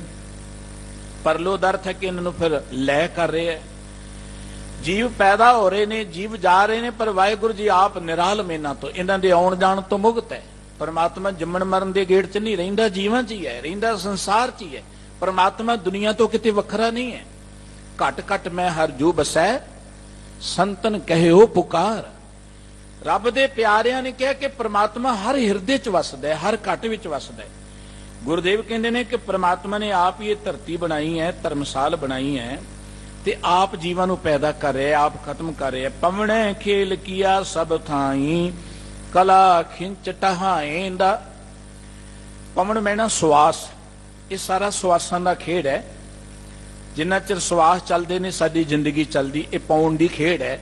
ਜਿੰਨਾ ਚਿਰ ਸਵਾਸ ਚੱਲਦੇ ਨੇ ਸਾਡੀ ਜ਼ਿੰਦਗੀ ਚੱਲਦੀ। ਜਦੋਂ ਪ੍ਰਮਾਤਮਾ ਆਪਣੀ ਖਲਾ ਖਿੱਚ ਲੇ ਨਾ, ਇਹ ਪਾਉਣ ਦਾ ਤਮਾਸ਼ਾ ਖਤਮ ਹੋ ਜਾਂਦਾ ਹੈ, ਸਵਾਸਾਂ ਦੀ ਖੇਡ ਖਤਮ ਹੋ ਜਾਂਦੀ। ਕਲਾ ਖਿੰਚ ਟਹਾਏਂਦਾ, ਆਪਣੀ ਕਲਾ ਨੂੰ ਪ੍ਰਮਾਤਮਾ ਖਿੱਚ ਲੈਂਦਾ ਹੈ।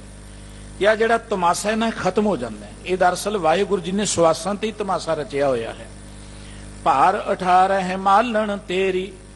ਗੁਰਦੇਵ ਕਹਿੰਦੇ ਇਹ ਵਾਹਿਗੁਰੂ ਜੀਓ, ਸਾਰੀ ਧਰਤੀ ਤੇ ਤੁਸੀਂ ਵਿਆਪਕ ਹੋ। ਇਹ ਸਾਰੀ ਧਰਤੀ ਤੁਹਾਡੀ ਧਰਮਸਾਲ ਹੈ। ਤੇ ਉਹ ਪ੍ਰਮਾਤਮਾ ਜਿਹੜਾ ਹੈ, ਸਾਰੀ ਧਰਤੀ ਤੇ ਉਹਦੀ ਪੂਜਾ ਹੋ ਰਹੀ ਹੈ। ਬਾਬਾ ਨਾਨਕ ਜੀ ਦਾ, ਸਤਿਗੁਰੂ ਜੀ ਦਾ ਇੱਕ ਸ਼ਬਦ ਪੜ੍ਹਦੇ, ਗਗਨ ਮੈਂ ਥਾਲ ਰਵਿ ਚੰਦ ਦੀਪਕ ਬਨੇ, ਤਾਰ ਕਾ ਮੰਡਲ ਜਨਕ ਮੋਤੀ, ਤੋ ਮਲਿਆਨ ਲੋ ਪਵਨ ਚਵਰੋ ਕਰੇ ਸਗਲ ਬਨਰਾਏ ਫੁਲੰਤ ਜੋਤੀ। ਕੈਸੀ ਆਰਤੀ ਹੋਏ ਪਵ ਖੰਡਨਾ ਤੇਰੀ ਆਰਤੀ। ਜਗਨਨਾਥਪੁਰੀ ਦੇ ਪੰਡਤ ਥਾਲ 'ਚ ਦੀਵੇ ਬਾਲ ਕੇ ਜਗਨਨਾਥ ਦੀ ਆਰਤੀ ਉਤਾਰ ਰਹੇ ਨੇ। ਬਾਬਾ ਨਾਨਕ ਜੀ ਕਹਿੰਦੇ ਉਹਦੀ ਆਰਤੀ ਥਾਲ 'ਚ ਨਹੀਂ ਉਤਾਰੀ ਜਾ ਸਕਦੀ, ਉਹਦੀ ਆਰਤੀ ਤੇ ਆਪਣੀ ਆਪ ਹੀ ਹੋ ਰਹੀ ਹੈ। ਆਕਾਸ਼ ਰੂਪੀ ਥਾਲ 'ਚ ਚੰਦਰਮਾ ਸੂਰਜ ਦੋ ਦੀਵੇ ਨੇ, ਇਹ ਤਾਰੇ ਮੋਤੀਆਂ ਦੀ ਨਿਆਈ ਨੇ। ਹਵਾ ਉਹਨੂੰ ਚੌੜ ਕਰ ਰਹੀ ਹੈ। ਮੱਲਿਆ ਪਰਬਤ ਤੋਂ ਆਉਣ ਵਾਲੀ ਸੁਗੰਧਤ ਹਵਾ, ਇਹ ਸਮਝੋ ਕਿ ਇਹ ਧੂਪ ਦੀ ਨਿਆਈ ਹੈ। ਉਸ ਵਾਹਿਗੁਰੂ ਜੀ ਦੀ ਬੜੀ ਅਜੀਬ ਆਰਤੀ ਹੋ ਰਹੀ ਹੈ। ਅਸੀਂ ਉਹਦੀ ਆਰਤੀ ਕੀ ਕਰ ਸਕਦੇ, ਅਸੀਂ ਉਹਦੀ ਪੂਜਾ ਕੀ ਕਰ ਸਕਦੇ ਹਾਂ। ਗੁਰਦੇਵ ਕਹਿੰਦੇ ਭਾਰ 18 ਹੈ ਮਾਲਣ ਤੇਰੀ। ਇਹ ਵਾਹਿਗੁਰੂ ਜੀ ਤੁਹਾਡੇ ਲਈ ਜਿਹੜੇ ਫੁੱਲ, ਆਪਾਂ ਦੇਖੋ ਗੁਰੂ ਘਰ 'ਚ ਆਉਂਦੇ ਆ, ਧਰਮ ਸਥਾਨ ਤੇ ਜਾਂਦੇ, ਫੁੱਲ ਲੈ ਕੇ ਆਉਂਦੇ, ਫੁੱਲਾਂ ਦੇ ਹਾਰ ਬਣਾ ਕੇ ਲਿਆਉਂਦੇ ਆ। ਪਰ ਗੁਰਬਾਣੀ ਕਹਿੰਦੀ ਭਾਰ 18 ਹੈ ਮਾਲਣ ਤੇਰੀ। ਵਾਹਿਗੁਰੂ ਜੀ ਇਹ ਜਿਹੜੀ 18 ਭਾਰ ਬਨਸਪਤੀ, ਇਹੀ ਤੁਹਾਡੀ ਮਾਲਣ ਹੈ। ਇਹ ਧਰਤੀ ਤੇ ਜੋ ਕੁਝ ਵੀ ਫੁੱਲ ਖਿੜੇ ਨੇ, ਪ੍ਰਮਾਤਮਾ ਨੂੰ ਭੇਟਾ ਹੋ ਰਹੇ ਨੇ। ਇਹ ਬਨਸਪਤੀ ਪ੍ਰਮਾਤਮਾ ਦੀ ਪੂਜਾ ਕਰ ਰਹੀ ਹੈ। ਇਹ ਪ੍ਰਮਾਤਮਾ ਦੀ ਪੂਜਾ ਦੇ ਲਈ ਨਹੀਂ। ਇਹ ਗੱਲ ਚੇਤੇ ਰੱਖਿਆ ਕਰੋ। ਆਪਾਂ ਫੁੱਲ ਲਗਾਉਨੇ ਘਾਟਾਂ ਤੇ ਤੋੜਦੇ ਜ਼ਿਆਦਾ। ਆਖੋ ਸਤਨਾਮ ਸ੍ਰੀ ਵਾਹਿਗੁਰੂ। ਫੁੱਲ ਲਗਾਉਂਦੇ ਘਾਟਾਂ ਤੇ ਤੋੜਦੇ ਜ਼ਿਆਦਾ। ਜਦੋਂ ਤੁਸੀਂ ਰੱਬ ਦੀ ਪੂਜਾ ਕਰਨੀ ਤੇ ਫੁੱਲ ਲਗਾਇਆ ਕਰੋ। ਜੇ ਰੱਬ ਦੀ ਪੂਜਾ ਕਰਨੀ, ਦਰਖਤ ਲਗਾਇਆ ਕਰੋ। ਦਰਖਤ ਵੱਢਣ ਦਾ ਸੁਭਾਅ ਸਾਡਾ ਹੈ, ਤੋੜਨ ਦਾ ਸੁਭਾਅ ਸਾਡਾ ਹੈ। ਅਸੀਂ ਸੋਚਦੇ ਹਾਂ ਕਿ ਫੁੱਲ ਤੋੜਿਆਂ ਰੱਬ ਦੀ ਪੂਜਾ ਹੋ ਜਾਏਗੀ। ਮਾਫ ਕਰਨਾ, ਗੁਰਬਾਣੀ ਨੇ ਬੜਾ ਗਿਆਨ ਦਿੱਤਾ। ਪਾਤੀ ਤੋਰੇ ਮਾਲ ਨੀ, ਪਾਤੀ ਪਾਤੀ ਜੀਓ, ਜਿਸ ਪਾਹਨ ਕੋ ਪਾਤੀ ਤੋਰੇ ਸੋ ਪਾਹਨ ਨਿਰਜੀਓ। ਭੂਲੀ ਮਾਲਣੀ ਹੈ ਇਹੋ, ਸਤਿਗੁਰ ਜਾਗਤ ਹੈ ਦਿਓ, ਬ੍ਰਹਮ ਪਾਤੀ ਬਿਸੰਡਾਰੀ, ਫੂਲ ਸ਼ੰਕਰ ਦਿਓ। ਤੀਨ ਦੇ ਪ੍ਰਤੱਖ ਤੋਰੇ ਕਰੇ ਕਿਸ ਕੀ ਸਿਓ। ਇਹ ਗੱਲ ਕੱਲੀ ਮਾਲਣ ਲਈ ਨਹੀਂ ਹੈ, ਸਾਡੇ ਲਈ ਵੀ ਹੈ। ਤਿੰਨ ਦੇਵਤੇ ਪ੍ਰਤੱਖ ਤੋੜ ਦਿੱਤੇ ਤੇ ਸੇਵਾ ਕਦੀ ਆਪਾਂ ਕਰ ਰਹੇ ਹਾਂ। ਫੁੱਲ ਤੋੜ ਤੋੜ ਕੇ ਪੈਰਾਂ 'ਚ ਮੰਧੋਲੀ ਜਾਣੇ, ਪੈਰਾਂ ਸੁੱਟੀ ਜਾਣੇ, ਇਹ ਕੋਈ ਰੱਬ ਦੀ ਪੂਜਾ ਨਹੀਂ। ਮਾਫ ਕਰਨਾ, ਗੁਰਬਾਣੀ ਕਹਿੰਦੀ ਭਾਰ 18 ਮਾਲਣ ਤੇਰੀ। ਵਾਹਿਗੁਰੂ ਜੀ ਤੁਹਾਡੀ ਮਾਲਣ ਜਿਹੜੀ ਤੁਹਾਨੂੰ ਫੁੱਲ ਭੇਟ ਕਰੀ, ਸਾਰੀ ਬਨਸਪਤੀ ਹੈ। ਇਹਦਾ ਮਤਲਬ ਇਹ, ਜਦੋਂ ਆਪਾਂ ਬਨਸਪਤੀ 'ਚ ਫੁੱਲ ਲਗਾਵਾਂਗੇ, ਬੂਟੇ ਲਗਾਵਾਂਗੇ, ਰੱਬ ਦੀ ਪੂਜਾ ਹੈ। ਆਪਾਂ ਇੰਨਾ ਆਤਮ ਗਿਆਨ ਰੱਖਦੇ ਨਹੀਂ ਆ। ਆਪਾਂ ਦੇਖਦੇ ਆ ਬੂਟੇ ਵੱਢਣ ਤੇ ਹੀ ਜ਼ੋਰ ਹੈ। ਗੁਰਬਾਣੀ ਨੇ ਪ੍ਰਕਿਰਤੀ ਦੀ ਗੱਲ ਕੀਤੀ, ਬਲਿਹਾਰੀ ਕੁਦਰਤ ਵਸਿਆ, ਕੁਦਰਤ ਦੀ ਗੱਲ ਕੀਤੀ ਹੈ। ਆਪਾਂ ਜਿੰਨਾ ਪ੍ਰਕਿਰਤੀ ਨਾਲ ਪਿਆਰ ਪਾਵਾਂਗੇ, ਬੜੀ ਹੈਰਾਨੀ ਹੁੰਦੀ ਹੈ। ਤੁਸੀਂ ਵੀ ਦੇਖਿਆ ਹੋਣਾ, ਕੀ ਥਾਂ ਤੇ ਜਾਈਦਾ ਲਿਖਿਆ ਹੁੰਦਾ ਗੁਰੂ ਕਾ ਬਾਗ, ਗੁਰਦੁਆਰੇ ਦਾ ਨਾਮ ਗੁਰੂ ਕਾ ਬਾਗ, ਪਰ ਬੂਟਾ ਹੁੰਦਾ ਹੀ ਕੋਈ ਨਹੀਂ ਉੱਥੇ। ਆਖੋ ਸਤਨਾਮ ਸ੍ਰੀ ਵਾਹਿਗੁਰੂ। ਬੂਟਾ ਹੁੰਦਾ ਹੀ ਕੋਈ ਨਹੀਂ ਉੱਥੇ। ਉੱਥੇ ਕਦੀ ਸਤਿਗੁਰੂ ਜੀ ਨੇ ਬਾਗ ਲਗਾਏ ਸਨ। ਗੁਰੂ ਸਾਹਿਬ ਜੀ ਨੇ ਬਾਗ ਇਸੇ ਕਰਕੇ ਲਾਏ ਸਨ ਕਿ ਧਰਤੀ ਦੀ ਸ਼ੋਭਾ ਬਣੇ, এনवायरमेंट ਠੀਕ ਹੋਏ। ਗੁਰਬਾਣੀ ਨੇ এনवायरमेंट ਦੀ ਬਹੁਤ ਵੱਡੇ ਪੱਧਰ ਤੇ ਗੱਲ ਕੀਤੀ, ਔਰ ਗੁਰਸਿੱਖਾਂ ਦੀ ਬਹੁਤ ਵੱਡੀ ਜ਼ਿੰਮੇਵਾਰੀ ਹੈ এনवायरमेंट ਦੇ ਪ੍ਰਤੀ। ਅਸੀਂ ਪੜ੍ਹਦੇ ਪੌਣ ਗੁਰੂ ਪਾਣੀ ਪਿਤਾ ਮਾਤਾ ਧਰਤ ਮਹਤ। ਇਹ ਪੌਣ ਗੁਰੂ ਪਾਣੀ ਪਿਤਾ ਦਾ ਧਿਆਨ ਅਸੀਂ ਨਹੀਂ ਰੱਖਾਂਗੇ ਤੇ ਕੌਣ ਰੱਖੇਗਾ। ਜੇ ਪਾਣੀ ਨੂੰ ਗੰਧਲਿਆਂ ਅਸੀਂ ਕਰੀ ਗਏ ਤੇ ਲੋਕਾਂ ਨੂੰ ਅਸੀਂ ਕੀ ਕਹਿਣਾ? ਜੇ ਪਾਉਣ ਨੂੰ ਗੰਧਲਿਆਂ ਅਸੀਂ ਕਰੀ ਗਏ, ਜੇ ਆਪਾਂ ਬਨਸਪਤੀ ਨੂੰ ਆਪ ਹੀ ਵੱਢੀ ਗਏ, ਵੱਡੇ ਵੱਡੇ ਦਰਖਤ ਵੱਢ ਦਿੱਤੇ ਆਪਾਂ, ਤੇ ਆਪਾਂ ਕਿਸੇ ਨੂੰ ਕੀ ਕਵਾਂਗੇ? ਸਤਿਗੁਰੂ ਜੀ ਕਹਿੰਦੇ ਵਾਹਿਗੁਰੂ ਜੀ ਤੁਹਾਡੀ ਜਿਹੜੀ ਫੁੱਲ ਭੇਟ ਹੋ ਰਹੇ ਨੇ ਆ ਸਾਰੀ ਬਨਸਪਤੀ ਤੁਹਾਨੂੰ ਫੁੱਲ ਭੇਟ ਕਰੀ। ਭਾਰ 18 ਮਾਲਣ ਤੇਰੀ, ਇਹ 18 ਭਾਰ ਜਿਹੜੀ ਬਨਸਪਤੀ ਹੈ ਨਾ ਇਹ ਤੁਹਾਡੀ ਮਾਲਣ ਹੈ, ਇਹ ਤੁਹਾਨੂੰ ਫੁੱਲ ਭੇਟਾ ਕਰ ਰਹੇ ਨੇ। ਚੌਰ ਢੁੱਲੇ ਪਵਣੇ ਲੈ ਫੇਰੀ, ਤੇ ਵਾਹਿਗੁਰੂ ਜੀ ਆ ਜਿਹੜੀ ਪਵਨ ਚੱਲ ਰਹੀ ਨੇ, ਫੇਰੀਆਂ ਚੱਲ ਰਹੀਆਂ ਨੇ, ਪੌਣ ਝੁੱਲ ਰਹੀ ਹੈ, ਵਾਵ ਰੋਲੇ ਆ ਰਹੇ ਨੇ, ਇਹ ਤੁਹਾਨੂੰ ਚੌਰ ਝੁੱਲ ਰਹੀ ਹੈ, ਇਹ ਤੁਹਾਡੇ ਤੇ ਚੌਰ ਚਲਾਇਆ ਜਾ ਰਿਹਾ ਹੈ। ਚੰਦ ਸੂਰਜ ਦੋਏ ਦੀਪਕ ਰਾਖੇ ਸੱਚ ਕਰ ਸੂਰ ਸਮਾਏਂਦਾ। ਵਾਹਿਗੁਰੂ ਜੀ ਚੰਦਰਮਾ ਤੇ ਸੂਰਜ ਦੋ ਦੀਪਕ ਬਣੇ ਹੋਏ ਨੇ ਜਿਹੜੇ ਤੁਹਾਡੀ ਆਰਤੀ ਦੇ ਵਿੱਚ ਦੀਵੇ ਬਲੇ ਹੋਏ ਨੇ। ਚੰਦ ਕਰ ਸੂਰ ਸਮਾਏਂਦਾ, ਤੇ ਸੂਰਜ ਜਿਹੜਾ ਹੈ ਨਾ ਚੰਦਰਮਾ ਦੇ ਰਾਹੀਂ ਆਪਣਾ ਪ੍ਰਕਾਸ਼ ਵੀ ਲੋਕਾਂ ਨੂੰ ਵੰਡਦਾ ਹੈ। ਚੰਦ ਕਰ ਸੂਰ ਸਮਾਏਂਦਾ, ਚੰਦਰਮਾ ਦੇ ਰਾਹੀਂ ਸੂਰਜ ਆਪਣਾ ਪ੍ਰਕਾਸ਼ ਲੋਕਾਂ ਨੂੰ ਵੰਡਦਾ ਹੈ। ਦਿਨ ਵੇਲੇ ਸੂਰਜ ਪ੍ਰਕਾਸ਼ ਦੇ ਰਿਹਾ, ਰਾਤ ਨੂੰ ਚੰਦਰਮਾ ਪ੍ਰਕਾਸ਼ ਦੇ ਰਿਹਾ। ਇਹਨੂੰ ਮਹਾਂਪੁਰਖਾਂ ਨੇ ਐਵੇਂ ਵੀ ਕਿਹਾ ਕਿ ਉਹ ਜਿਹੜਾ ਪਰਮਾਤਮਾ ਦਾ ਗਿਆਨ ਹੈ ਨਾ ਉਹ ਸਾਡੇ ਅੰਦਰ ਆ ਕੇ ਸਮਾ ਜਾਂਦਾ ਹੈ, ਅੰਦਰ ਇੱਕ ਚੰਦਰਮਾ ਪ੍ਰਕਾਸ਼ ਹੋ ਜਾਂਦਾ ਹੈ।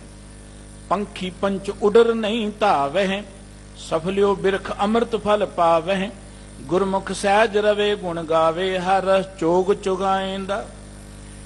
ਸਤਿਗੁਰੂ ਜੀ ਕਹਿੰਦੇ ਜਿਹੜੀ ਧਰਤੀ ਧਰਮਸਾਲ ਹੈ, ਇਹ ਧਰਤੀ ਤੇ ਜਿੱਥੇ ਸਵਾਸਾਂ ਦੀ ਖੇਡ ਚੱਲ ਰਹੀ ਹੈ, ਇਹ ਧਰਤੀ ਜਿੱਥੇ ਸਾਡਾ ਸਰੀਰ ਦਾ ਕਿਲਾ ਹੈ, ਸਾਡੇ ਸਰੀਰ ਦਾ ਨਗਰ ਹੈ ਜਿਹਦੇ ਚ ਪ੍ਰਮਾਤਮਾ ਵਸ ਰਿਹਾ ਹੈ, ਇਸ ਸਰੀਰ ਦੇ ਅੰਦਰ ਰਹਿੰਦਿਆਂ ਕੋਈ ਜਿਹੜੇ ਗੁਰਮੁਖ ਜਨ ਨੇ ਜਿਨ੍ਹਾਂ ਤੇ ਗੁਰੂ ਦੀ ਮਿਹਰ ਹੋ ਗਈ, ਜਿਨ੍ਹਾਂ ਨੇ ਗੁਰੂ ਦਾ ਗਿਆਨ ਪ੍ਰਾਪਤ ਕਰ ਲਿਆ, ਆਤਮਿਕ ਗਿਆਨ ਜਿਨ੍ਹਾਂ ਨੇ ਪ੍ਰਾਪਤ ਕਰ ਲਿਆ, ਜਿਨ੍ਹਾਂ ਦੇ ਪ੍ਰਥਾਏ ਸਤਿਗੁਰੂ ਜੀ ਨੇ ਬਚਨ ਕਿਹਾ ਸੀ ਕਿ ਜਿਨ੍ਹਾਂ ਤੇ ਗੁਰੂ ਦੀ ਕਿਰਪਾ ਹੋਈ ਨਾ, ਜਿੱਥੇ ਸਤਿਗੁਰੂ ਜੀ ਦੇ ਬਚਨ ਨੇ ਕਿ ਹਰ ਜੀਓ ਗੁਫਾ ਅੰਦਰ ਰੱਖ ਕੇ ਵਾਜਾ ਪਵਨ ਵਜਾਇਆ, ਵਜਾਇਆ ਵਾਜਾ ਪਵਨ, 9 ਦੁਆਰੇ ਪ੍ਰਗਟ ਕੀ 10ਵਾਂ ਗੋਤ ਰਖਾਇਆ, ਗੁਰਦੁਆਰੇ ਲਾਏ ਭਾਵਨੀ ਇੱਕ ਨਾ 10ਵਾਂ ਦੁਆਰ ਦਿਖਾਇਆ। ਜਿਨ੍ਹਾਂ ਨੂੰ ਗੁਰੂ ਦੇ ਰਾਹੀਂ ਭਾਵਨੀ ਪੈਦਾ ਹੋ ਗਈ, ਸਰਦਾ ਪੈਦਾ ਹੋ ਗਈ, ਪਰਮਾਤਮਾ ਦਾ ਗਿਆਨ ਪੈਦਾ ਹੋ ਗਿਆ, ਉਹਨਾਂ ਨੇ ਫਿਰ ਦੇਖ ਲਿਆ ਕਿ ਸਾਡੇ ਅੰਦਰ 9 ਨਿਧੀਆਂ ਨੇ, 18 ਸਿੱਧੀਆਂ ਨੇ, ਸਭ ਕੁਝ ਮਨੁੱਖ ਦੇ ਅੰਦਰ ਹੈ, ਪਰ ਮਨੁੱਖ ਆਪਣੇ ਅੰਦਰ ਝਾਤ ਨਹੀਂ ਮਾਰਦਾ। ਜਿਉਂ-ਜਿਉਂ ਗੁਰਬਾਣੀ ਨੂੰ ਖੋਜਾਂਗੇ, ਵਿਚਾਰਾਂਗੇ, ਪੜਾਂਗੇ, ਸਾਨੂੰ ਪਤਾ ਲੱਗੇਗਾ ਕਿ ਮਨੁੱਖ ਦੇ ਸਰੀਰ ਦੀ ਕੀ ਮਹਾਨਤ ਹੈ। ਵੈਸੇ ਤੁਸੀਂ ਧਰਮ ਦੀ ਦੁਨੀਆ ਤੋਂ ਜਦ ਮਾਰੋਗੇ ਨਾ, ਸਰੀਰ ਦੀ ਕੋਈ ਬਹੁਤੀ ਮਹਾਨਤਾ ਨਹੀਂ ਦੱਸੀ। ਸਰੀਰ ਤੇ ਜ਼ੁਲਮ ਤਾਂ ਕੀਤੇ ਗਏ ਜੀ, ਸਰੀਰ ਤੇ ਸੁਆਹ ਪਾ ਲਓ, ਭੁੱਖੇ ਰਹਿ ਰਹਿ ਕੇ ਸਰੀਰ ਨੂੰ ਹੱਡੀਆਂ ਦੀ ਮੁੱਠ ਬਣਾ ਲਓ, ਜਾਂ ਠੰਡੇ ਪਾਣੀ 'ਚ ਹੀ ਖੜੇ ਰਹੋ, ਜਾਂ ਧੂਣੀਆਂ ਤਾ ਕੇ ਇਹਨੂੰ ਸਰੀਰ ਨੂੰ ਸਾੜੀ ਚੱਲੇ। ਸਰੀਰ ਤੇ ਜ਼ੁਲਮ ਤੇ ਕਰਨ ਦੀ ਗੱਲ ਕਹੇਗੀ, ਸਰੀਰ ਨੂੰ ਰੋੜਿਆ ਗਿਆ ਧਰਮ ਦੇ ਨਾਲ। ਲੇਕਿਨ ਗੁਰਬਾਣੀ ਨੇ ਸਰੀਰ ਦੀ ਵੈਲਿਊ ਦੱਸੀ ਹੈ, ਗੁਰਬਾਣੀ ਨੇ ਸਰੀਰ ਦੀ ਪੋਸਿਬਿਲਿਟੀ ਦੱਸੀ ਕਿ ਤੁਹਾਡੇ ਅੰਦਰ ਸਮਰੱਥਾ ਕੀ ਹੈ, ਮਨੁੱਖਾ ਜ਼ਿੰਦਗੀ ਕਿੰਨੀ ਮਹਾਨ ਹੈ। ਜਿਉਂ-ਜਿਉਂ ਗੁਰਬਾਣੀ ਪੜੋਗੇ ਤਿਉਂ-ਤਿਉਂ ਪਤਾ ਲੱਗੇਗਾ, ਗੁਰਬਾਣੀ ਵਿਚਾਰੋਗੇ ਪਤਾ ਲੱਗੇਗਾ। ਗੁਰਬਾਣੀ ਕਹਿੰਦੀ ਕਿ ਇਹ ਸਰੀਰ ਹਰਿਮੰਦਰ ਹੈ, ਹਰਿਮੰਦਰ ਇਹੋ ਸਰੀਰ ਹੈ, ਇਹ ਸਰੀਰ ਹਰਮੰਦਰ ਹੈ।